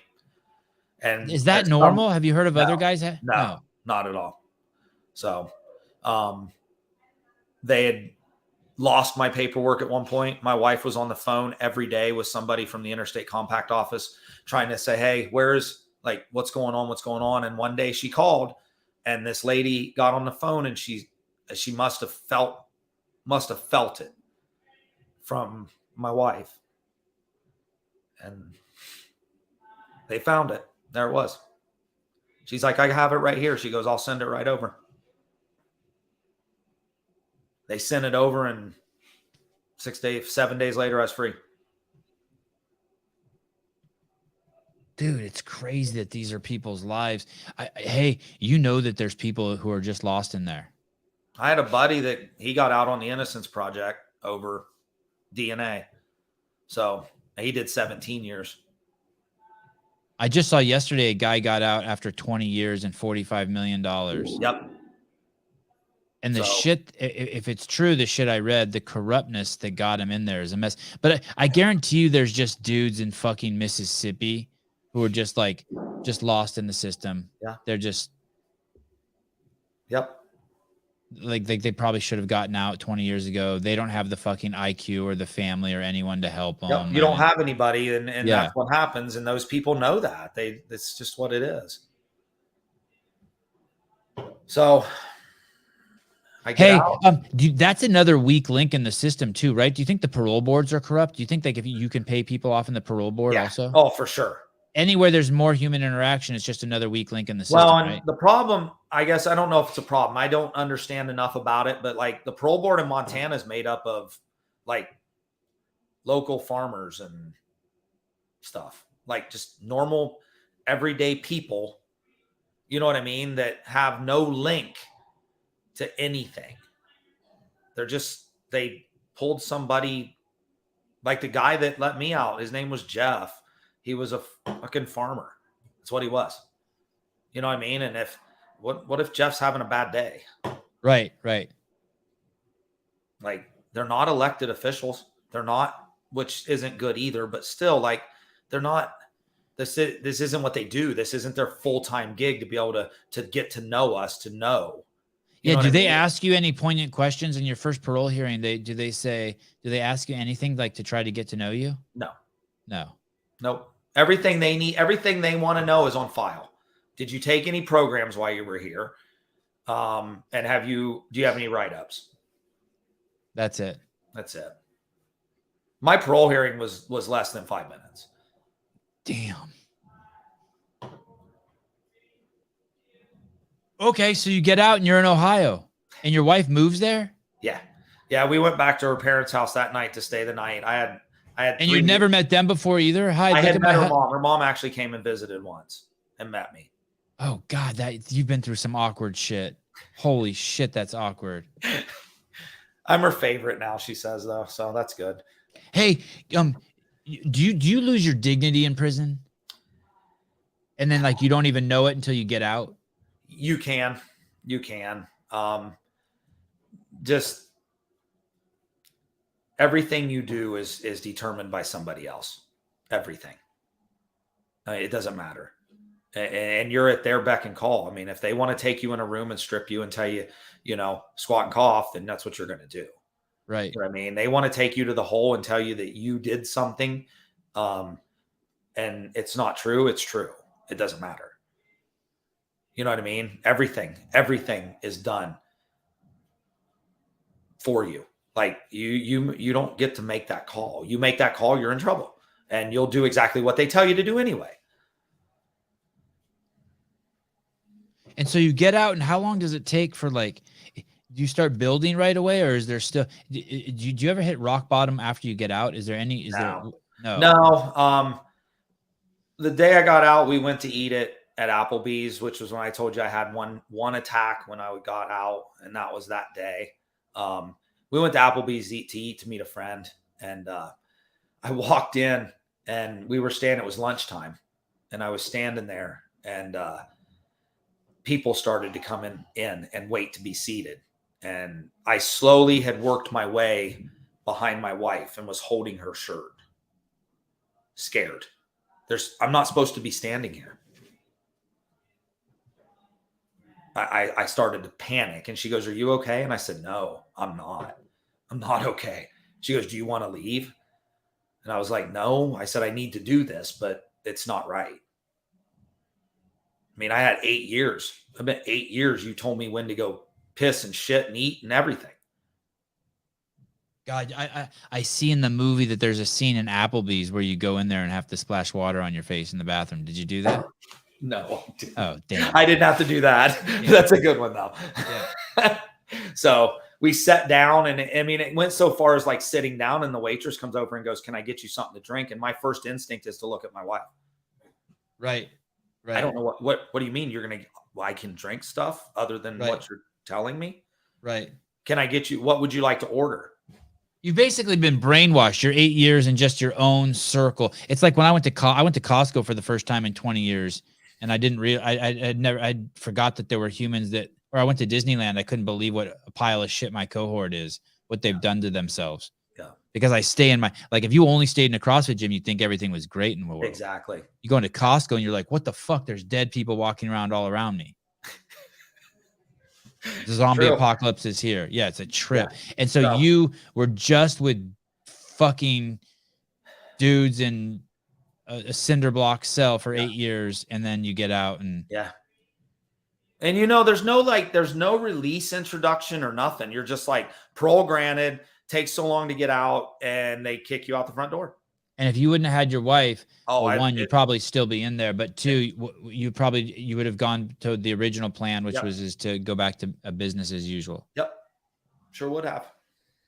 So, did she train at that time? Did you get out and you were you in good shape when you got out? I don't know about good shape. I was still playing basketball and handball, lifting a few weights. I had went through my whole powerlifting stage while I was in there.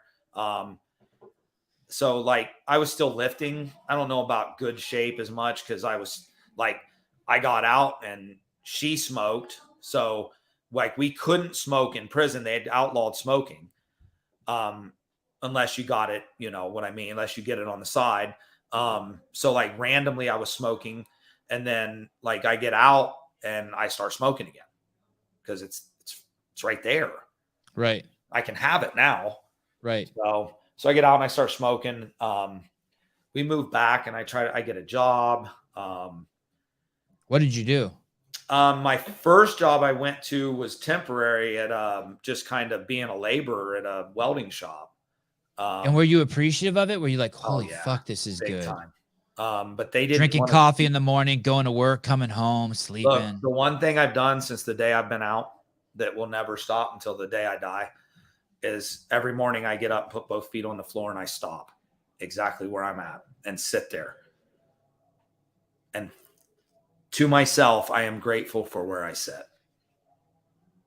And I am grateful for the woman that's laying next to me in my bed. Two things that will never change the rest of my life, no matter what I do. Stop to appreciate where I'm at. And I'm super grateful. Yeah, it sounds like you found your own religion.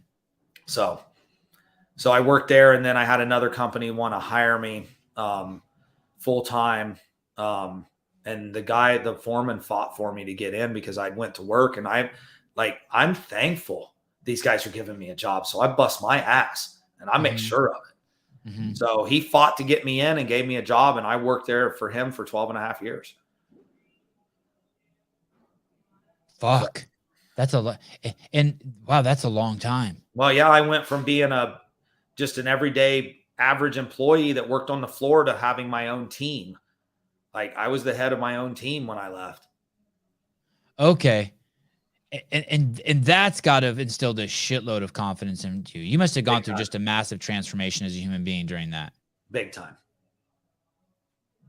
And during that, and so that's basically from 2004 to 2016. Yep. In 2016, my wife became a nurse, and I had started CrossFit already and become a coach and was coaching the local box. And she had become a nurse and got her job at the hospital really fast, knowing the right people.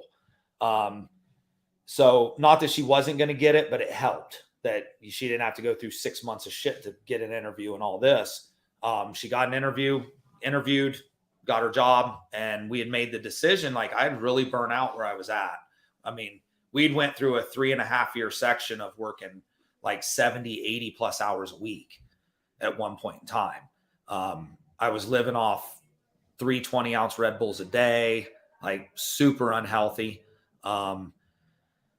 So we switched places. I went home and started coaching more, and she went to work.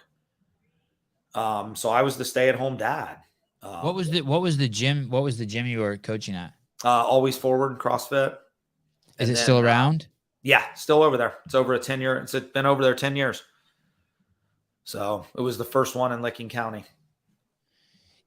So I was there, and then I went over to another gym when he turned a lot of his stuff over to his sister to run. I went over to another gym to a friend there. Was a friend there.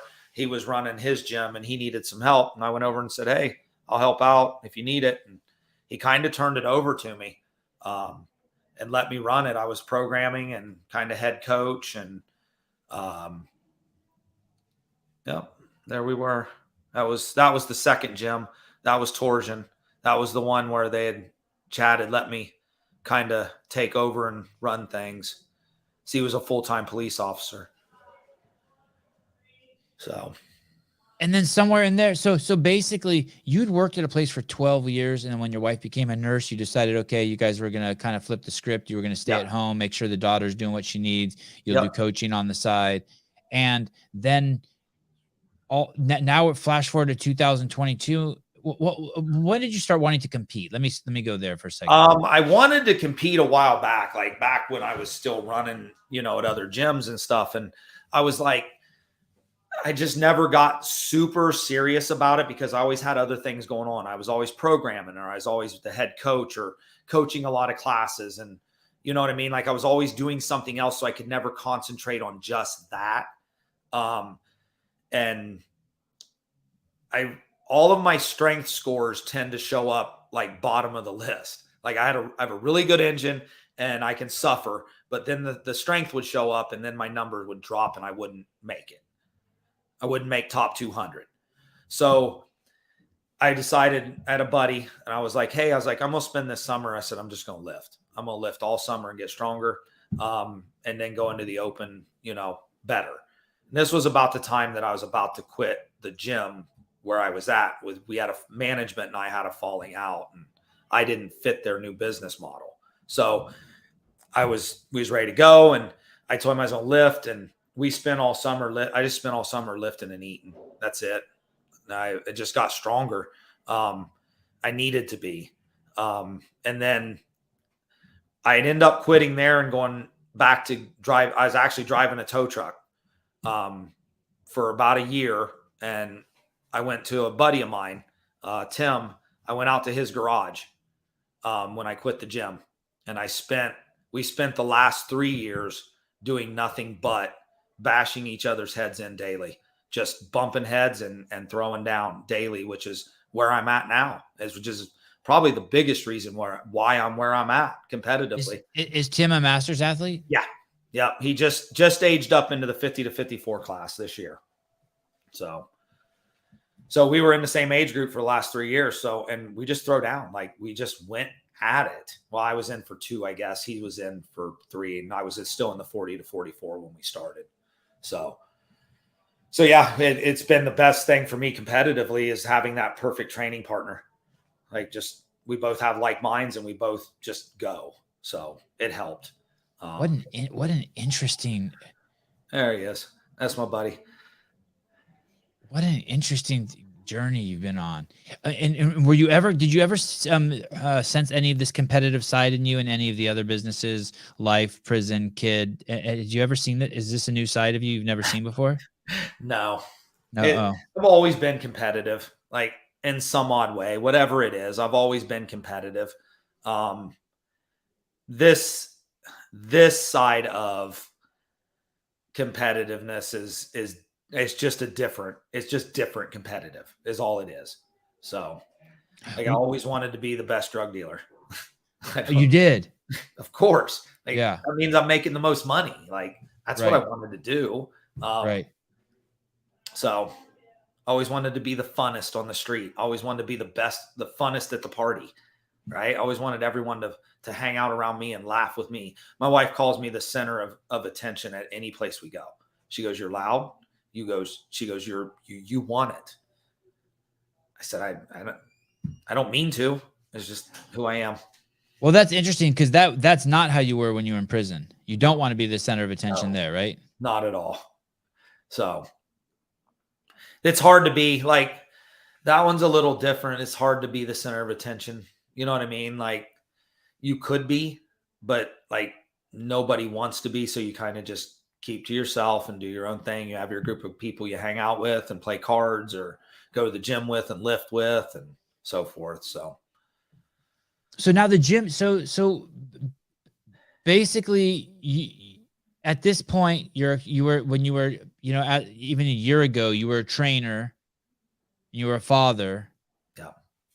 And you just said, fuck it, I'm going to dive in and open a gym. Well, I always wanted one. Like through this whole thing with other gyms, I always wanted one. Like I always said, like I told you earlier, is like, I've taken so much my whole life. I've burnt bridges. I've taken so much from so many. Like, this is my chance to give back. My chance to always say it's my chance to change my narrative. Like, I'm not that guy. I'm not. I was some young, dumb asshole is what I was, you know? And this is like, always wanted my group of people, like my athletes, to be able to, like, I went from what I was to, I have trust, like something I've never had. From other people. From other people. I mean, they trust me to send them down this fitness journey that they're on, or part of their life journey, and they trust me. And selfishly, I like that. I like that they do. I like that feeling. That I can help somebody do things they never thought they'd be able to do. Do you have any kids programs? No, not yet. You actually had my buddy on not too long ago, Matt. Oh yeah, you know him. Yeah, that's a good friend of mine. I'm actually I'm going to the in January. I'm going to the mental health program at Rogue that they're putting on to be able to hold so I can hold the juvenile program here. Oh my God, you must be ecstatic. Yeah, super. I mean, the irony, right? That you guys both had your sibling shot their parent, and his mom shot the bus driver. Yep. And 28 years later, I mean, my words, not his, but he sees why he had to go through that to prepare him for what he's doing now for these other kids. Yep. Yeah, man, I just, you have so much experience and so much to offer the world now. I do. And I know I do. And I want to. That's the thing, is like, I want to. I want people to know when they come in here that they're not alone. Like the biggest thing I had going for me when I got out was there was somebody there. Right. Like I had her. Carrie. And I still do. And like, that is what saved me. That's what gotten me where I'm at. And I know that. And I want them to know that too. They're not alone. It's interesting. A theme of this podcast is, my whole life I've been surrounded by some really strong people who believe in me, and I've always taken it for granted. I just take, I mean, as I get older, I'm more thankful for it, but I take it for granted, even though I know it's huge. If you have someone who believes in you, man, it changes your world. Yeah, it changes your whole fucking world. It is life changing. Yep. How long did you coach CrossFit before you actually felt like a coach? Like where you were like, oh shit, I'm a coach. It wasn't long. Like it was really weird that I fell into it so comfortably, because I used to be scared to speak in front of people. Scared. Like like nervous, hated it. And when they finally let me go up in front of my first class, it was just like I was meant to do it. It was just like I felt so comfortable. So to feel like a true coach, it was probably years. Like finally when I was like, okay, Like, I can see, I can correct, I can change lives. I can read people when they come through the door and how was your day? This is the kind of lifting you're going to do today, or this is how you're going to move. And like finally digging in more than just being the presence in the room. You take it serious as a heart attack. Serious as a heart attack.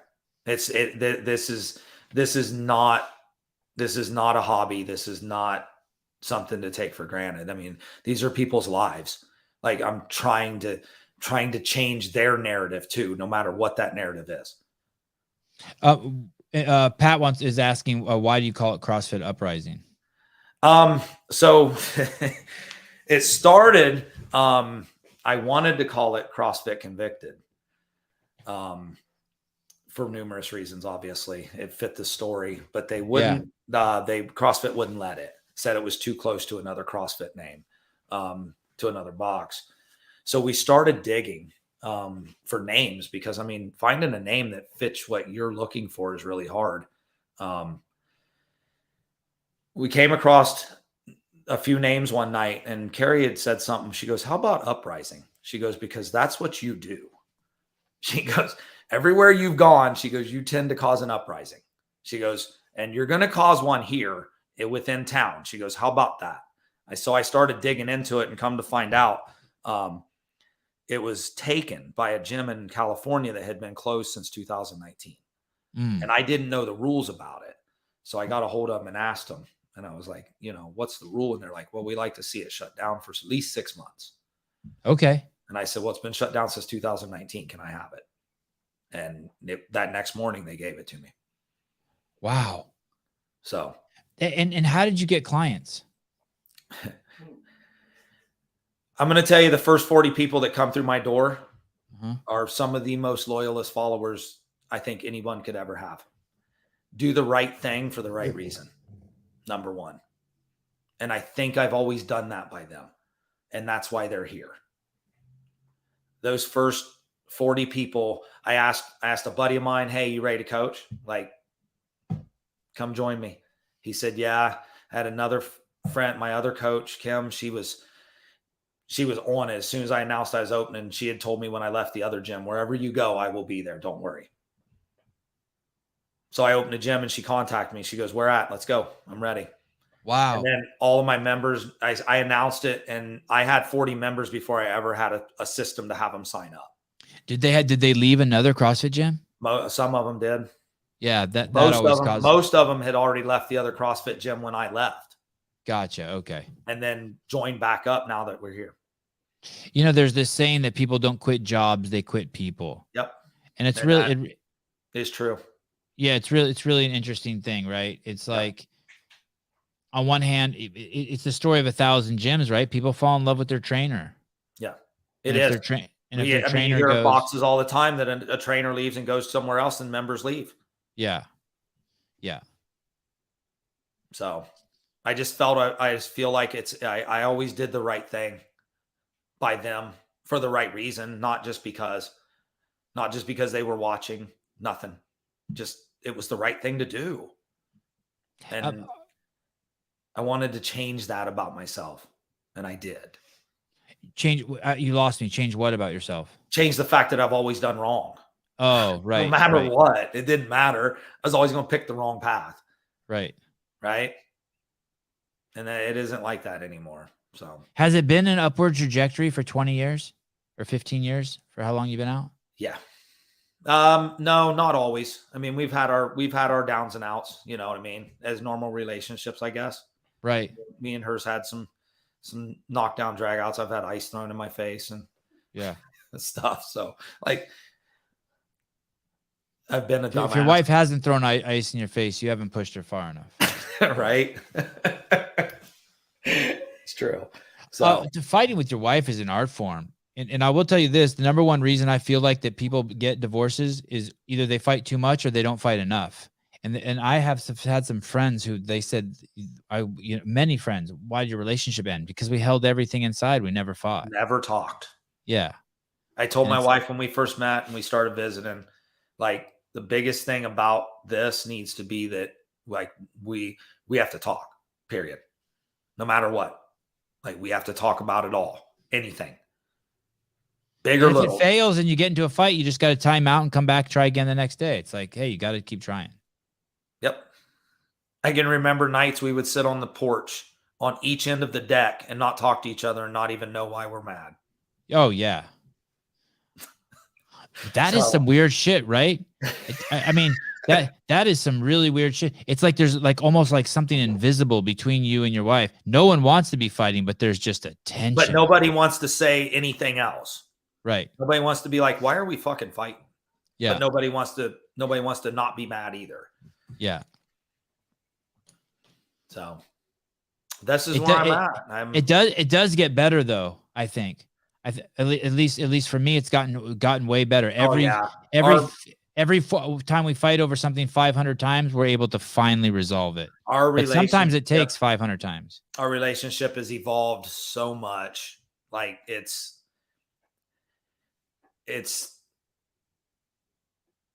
airtight. Like it's good. Like, and we still have our bickering moments. Like, is it mostly over your daughter now? What's that? Is it mostly over your daughter? Most of the time.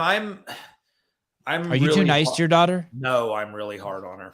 Really you are hard. okay. Yeah, I'm really hard on our daughter. I know that.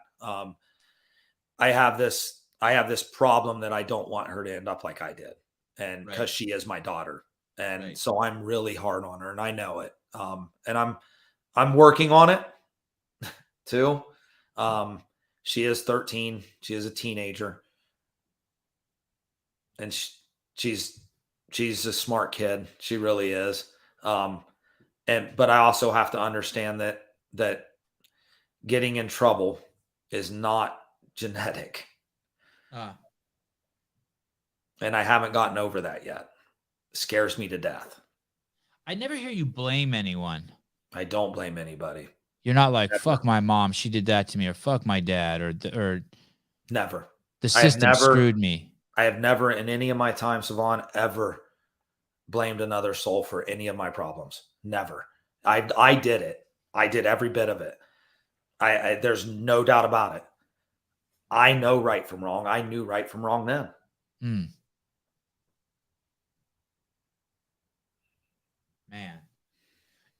This Schindeldecker thing, you think you're going to be able to pull that off? I hope so. I hope they do. I had a meeting with Debbie, with his business partner, and I had my interview, but she had to interview me about my past because the felony is going to come up. They're going to run a background check on me, obviously. So when does that go away? Never. It never will. No. What's crazy is when he was on the show and he told that story, it seems almost too good to be true. I can't even believe that there's something like that like not every CrossFit gym in the world is doing. I mean, granted, it's not for everyone. No, with kids is not for everyone. It's what makes it. It's the best thing I can think of. At the same time, like you said, it's like it's so unbelievable. Like the way it fell, the way it worked out for him. Just like they just one kid. He just did one kid. Yeah. It's pretty wild. I love it. Like, it's great. I got to talk to them kids over at Masters Fitness Collective when I was over there. He brought some of the kids over there. And I got to talk to him. He asked me if I would. I thought it was cool as shit. Yeah, for sure. So we went off in a corner and I talked to him for probably about 10 minutes, just told him a little bit about my story and that Debbie and Matt were there to help them, that they believe in them. So your resume should almost help you. Not almost. Your resume should help you get the job. Your experience should help you get the job. That's what we're hoping maybe the judge buys into, is the fact that I've been there. Yeah. Like, this ain't somebody that's just got a, no offense to a college education, but somebody that's just got a college education. Fuck those people. Listen, you have the three greatest things on your resume: a 20-year relationship, intimate relationship, a 13-year-old daughter while being in a relationship, still married. It's with Carrie, right? Yes. Okay. Before I put that on the resume, and then you got out of one of the worst revolving door systems in the history of the world, and you're out of it. And this is the part that they're really going to have trouble getting their head wrapped around. You have the cure for the world's most vexing problem. you save people's lives on a level that's more profound than I can think of any job on the planet right now. Sure do. And it's like, yep, that's the guy. Yep. Hey, any chance you'll make it to the games this year? I don't know. We're going to give it one hell of a last. I think I'll give it one hell of a last shot in this age group and then hold off till 50. Kind of lick your wounds and like heal up. Yeah. It's really hard on you. Like competing is really hard on your body. It is. Plus opening the gym took a lot out, like a lot away from the training and everything that it needed to be done. We were going to make just this one, me and my buddy both. I think I have a good shot of getting Tim there. So, oh, that's cool. Yeah, I think it'd be really good. I said I'd only probably go if I was ever an athlete or a coach, and could be one or the other this year. You're a Mayhem athlete? Yes, I follow him. I write all the program. I write all the programming for here, for the gym myself. And then, yeah, I follow Mayhem. Wow, crazy. Have you ever met Rich? No, yeah, way back when he was still a BSN athlete, the year I got my L1 at the Arnold. Crazy. What a small world. Yeah. He was I was at that weekend that we were at the Arnold on Friday, and I was doing my L1 on Saturday and Sunday at Rogue. We went to the Arnold, me and Carrie did, and he was standing at the BSN booth. I thought it was funny because there was a line in front of the booth. And I was like, I asked the guy in front of me, I'm like, hey, I said, are you guys in line to watch or to see Rich? And the guy looked at me and he goes, who? I said, Froning, are you here to see Rich Froning? And he goes, no, we're in line for, and he said something, and it was a booth that was way up in front. I'm like, can I squeeze through right here? I squeezed through and there was one person waiting to see Rich. Wow. Yeah, it was wild. I loved it. We got right up there, got to talk to him, hang out with him. They were standing next to the coolest dude in the place and they didn't even know it. Right. Do you remember that interaction with him? Oh, yeah. Like it was yesterday. He was cool as shit. Yeah, it was cool as shit. I loved it. The guy, so just, I don't know. He was really genuine when he was talking to him. It wasn't like he was just there to, whether he was or not, he didn't act like he was there just to meet a contractual agreement. Yeah, just to peddle protein powder and let you tell him how great he is. He was there for you, like personally. Felt like it. He took the time to stop and talk to us and so forth. So there is that vibe from a lot of famous people, even not famous people. Like, hey, you're lucky you got to meet me. And then there's people like Rich who like are there for you when you meet them, even if you're a stranger. Yep. Are you using any like? Are you? I know you said you had a couple guys who are in the space who are, I guess, your mentors are helping you. But are you using anything like Two Brain? No, or not right now. I'm not. I just kind of use them. Both of them run some pretty lucrative businesses. So just kind of get this up and running. Being in it for 10 years, I've seen the things that have gone wrong and the things that have worked, or the things that people have overlooked and not done or whatever. And then with Angie and her husband, Pat, and the marketing team has been pretty good. So for now, we're just going to stay this course and, see how it runs out for the moment. Are you allowed to vote? Yeah, sure am. I just did. Awesome. Wow. Are you allowed to have a gun? No. No gun. Can you ever have a gun? No.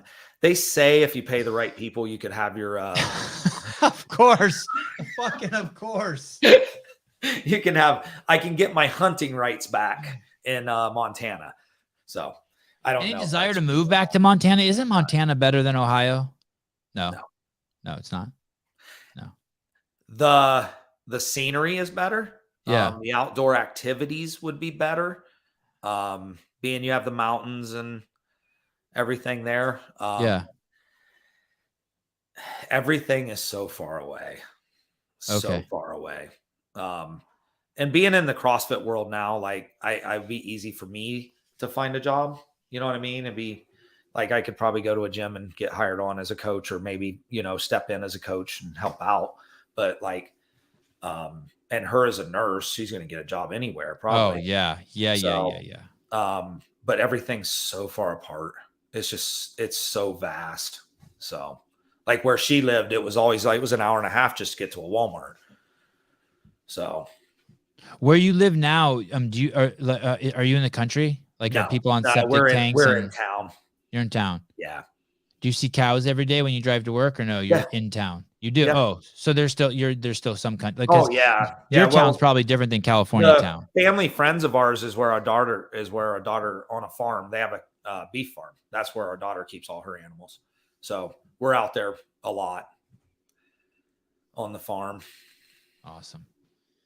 I really appreciate you coming on. Well, I appreciate you having me. Really, really cool to meet you. You're the newest affiliate that I've ever talked to. I've never talked to an affiliate that's only been open for 2 months since I started the show. Well, thank you.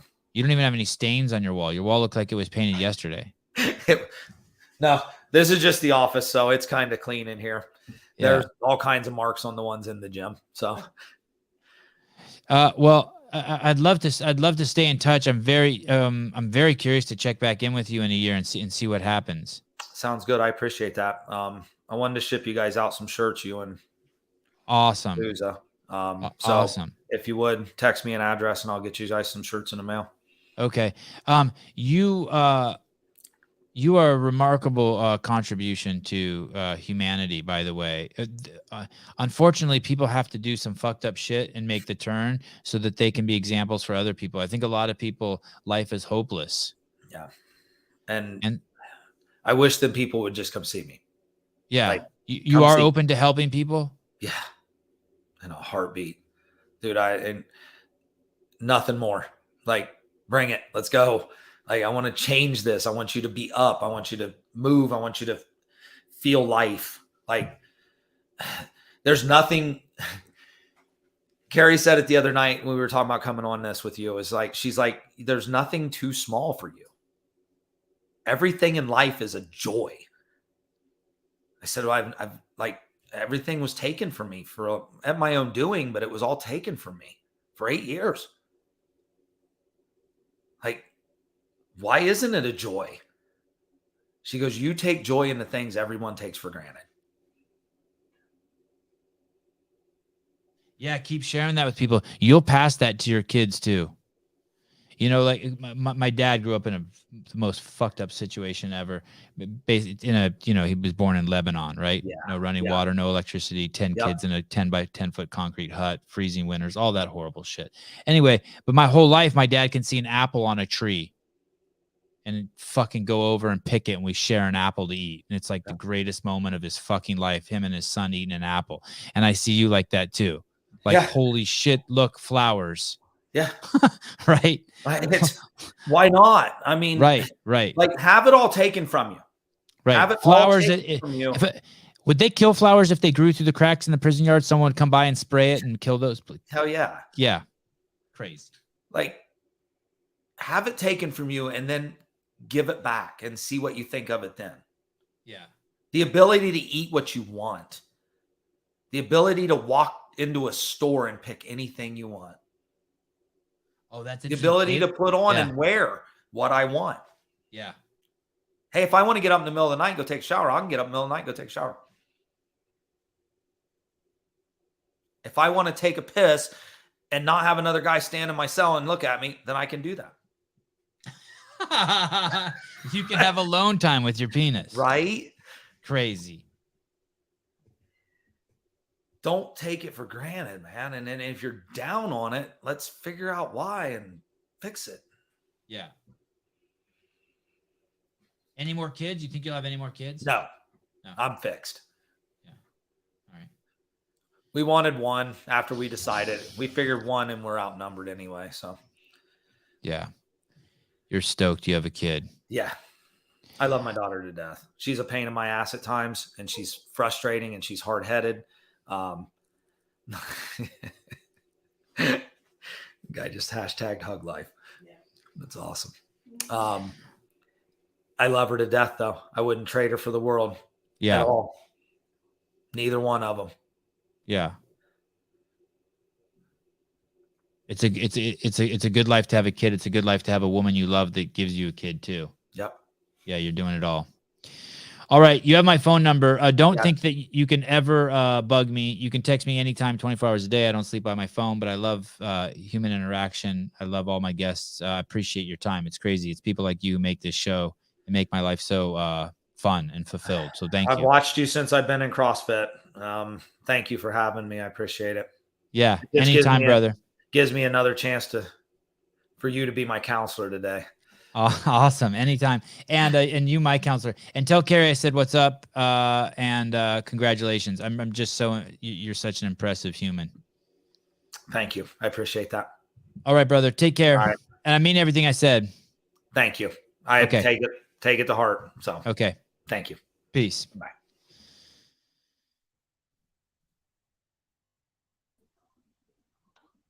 He can eat what he wants, Caleb. You cannot. He's got better than I do. As soon as he said that, I was like, oh, Caleb can't eat what he wants. You know, they gave us for Thanksgiving, they gave us the same food that they normally feed us, but they served it in like a nice buffet table style, like somebody served it to you instead of you having to serve yourself. Which I would much rather serve myself and just get some new food. Thank you. Yes, exactly. Hey, that was, I can't believe that was 3 hours and 50 minutes. That was a long one for sure. I could have gone another hour. I start to feel bad. Like, hey, I got 20 more questions. You know, like when the class started up in the background, I was like, don't you got to go? Right when he said that some dude died but with getting hit with weights, I heard weights clang in the background. I'm like, oh, good, great sound effect. God. That shit happened to him a long time ago, right? And yet you can literally see his body and his breathing change as the story goes. Yeah, it was pretty wild. I'm sure he's probably told those stories so many times that it just like is second nature for him. It's also probably super traumatic too. So it's just ingrained in his head. There's so much hope for people. There's so much hope for people. I was actually really tired when I started the podcast. I've been my kids. You were tired too. Yeah. But I actually got invigorated by his story. My kids are been sleeping in my room the last couple nights, and they're breathing through their mouths because their noses are so stuffy. Dude. And then Avi woke up in the middle of the night last night and barfed all over. I know, that sucked. That's shitty. But at least I wasn't in prison. You can just say that every time now. Every time you think something sucks, well, at least I'm not in prison. Dude, when he says stuff like that, like it was complete chaos in there or it was a free-for-all, that terrifies me. I don't want to be in a prison where it's a fucking free-for-all. Yeah, you're just fighting for your life. It sounds so fucking corrupt, the prison system.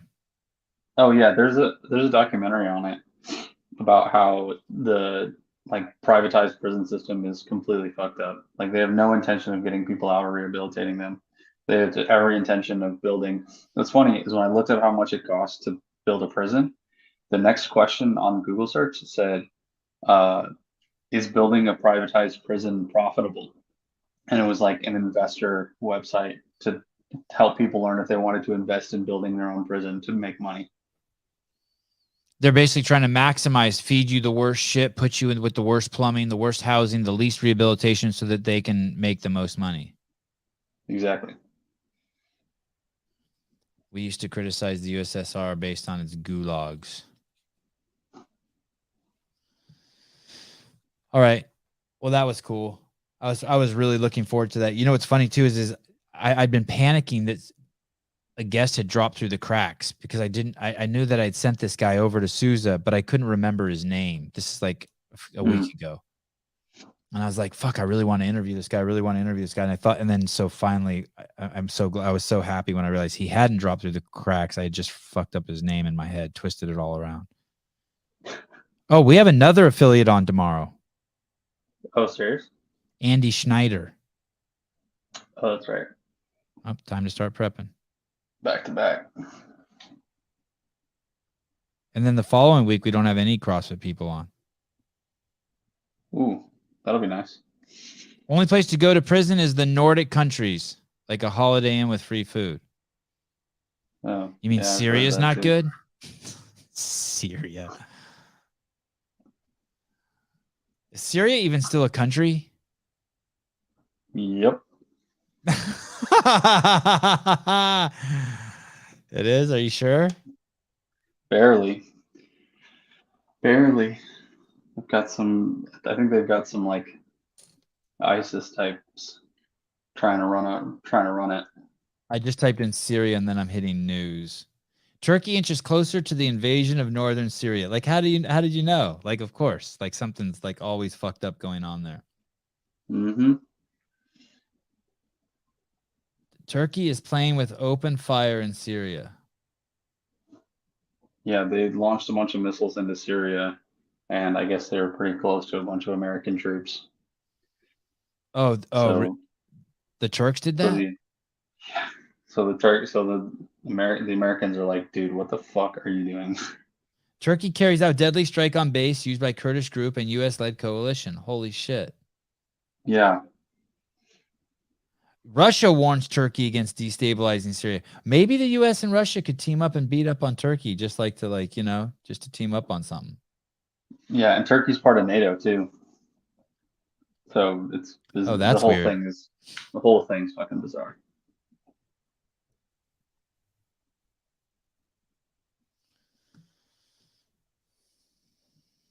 I can't wait till you come back and hear stuff.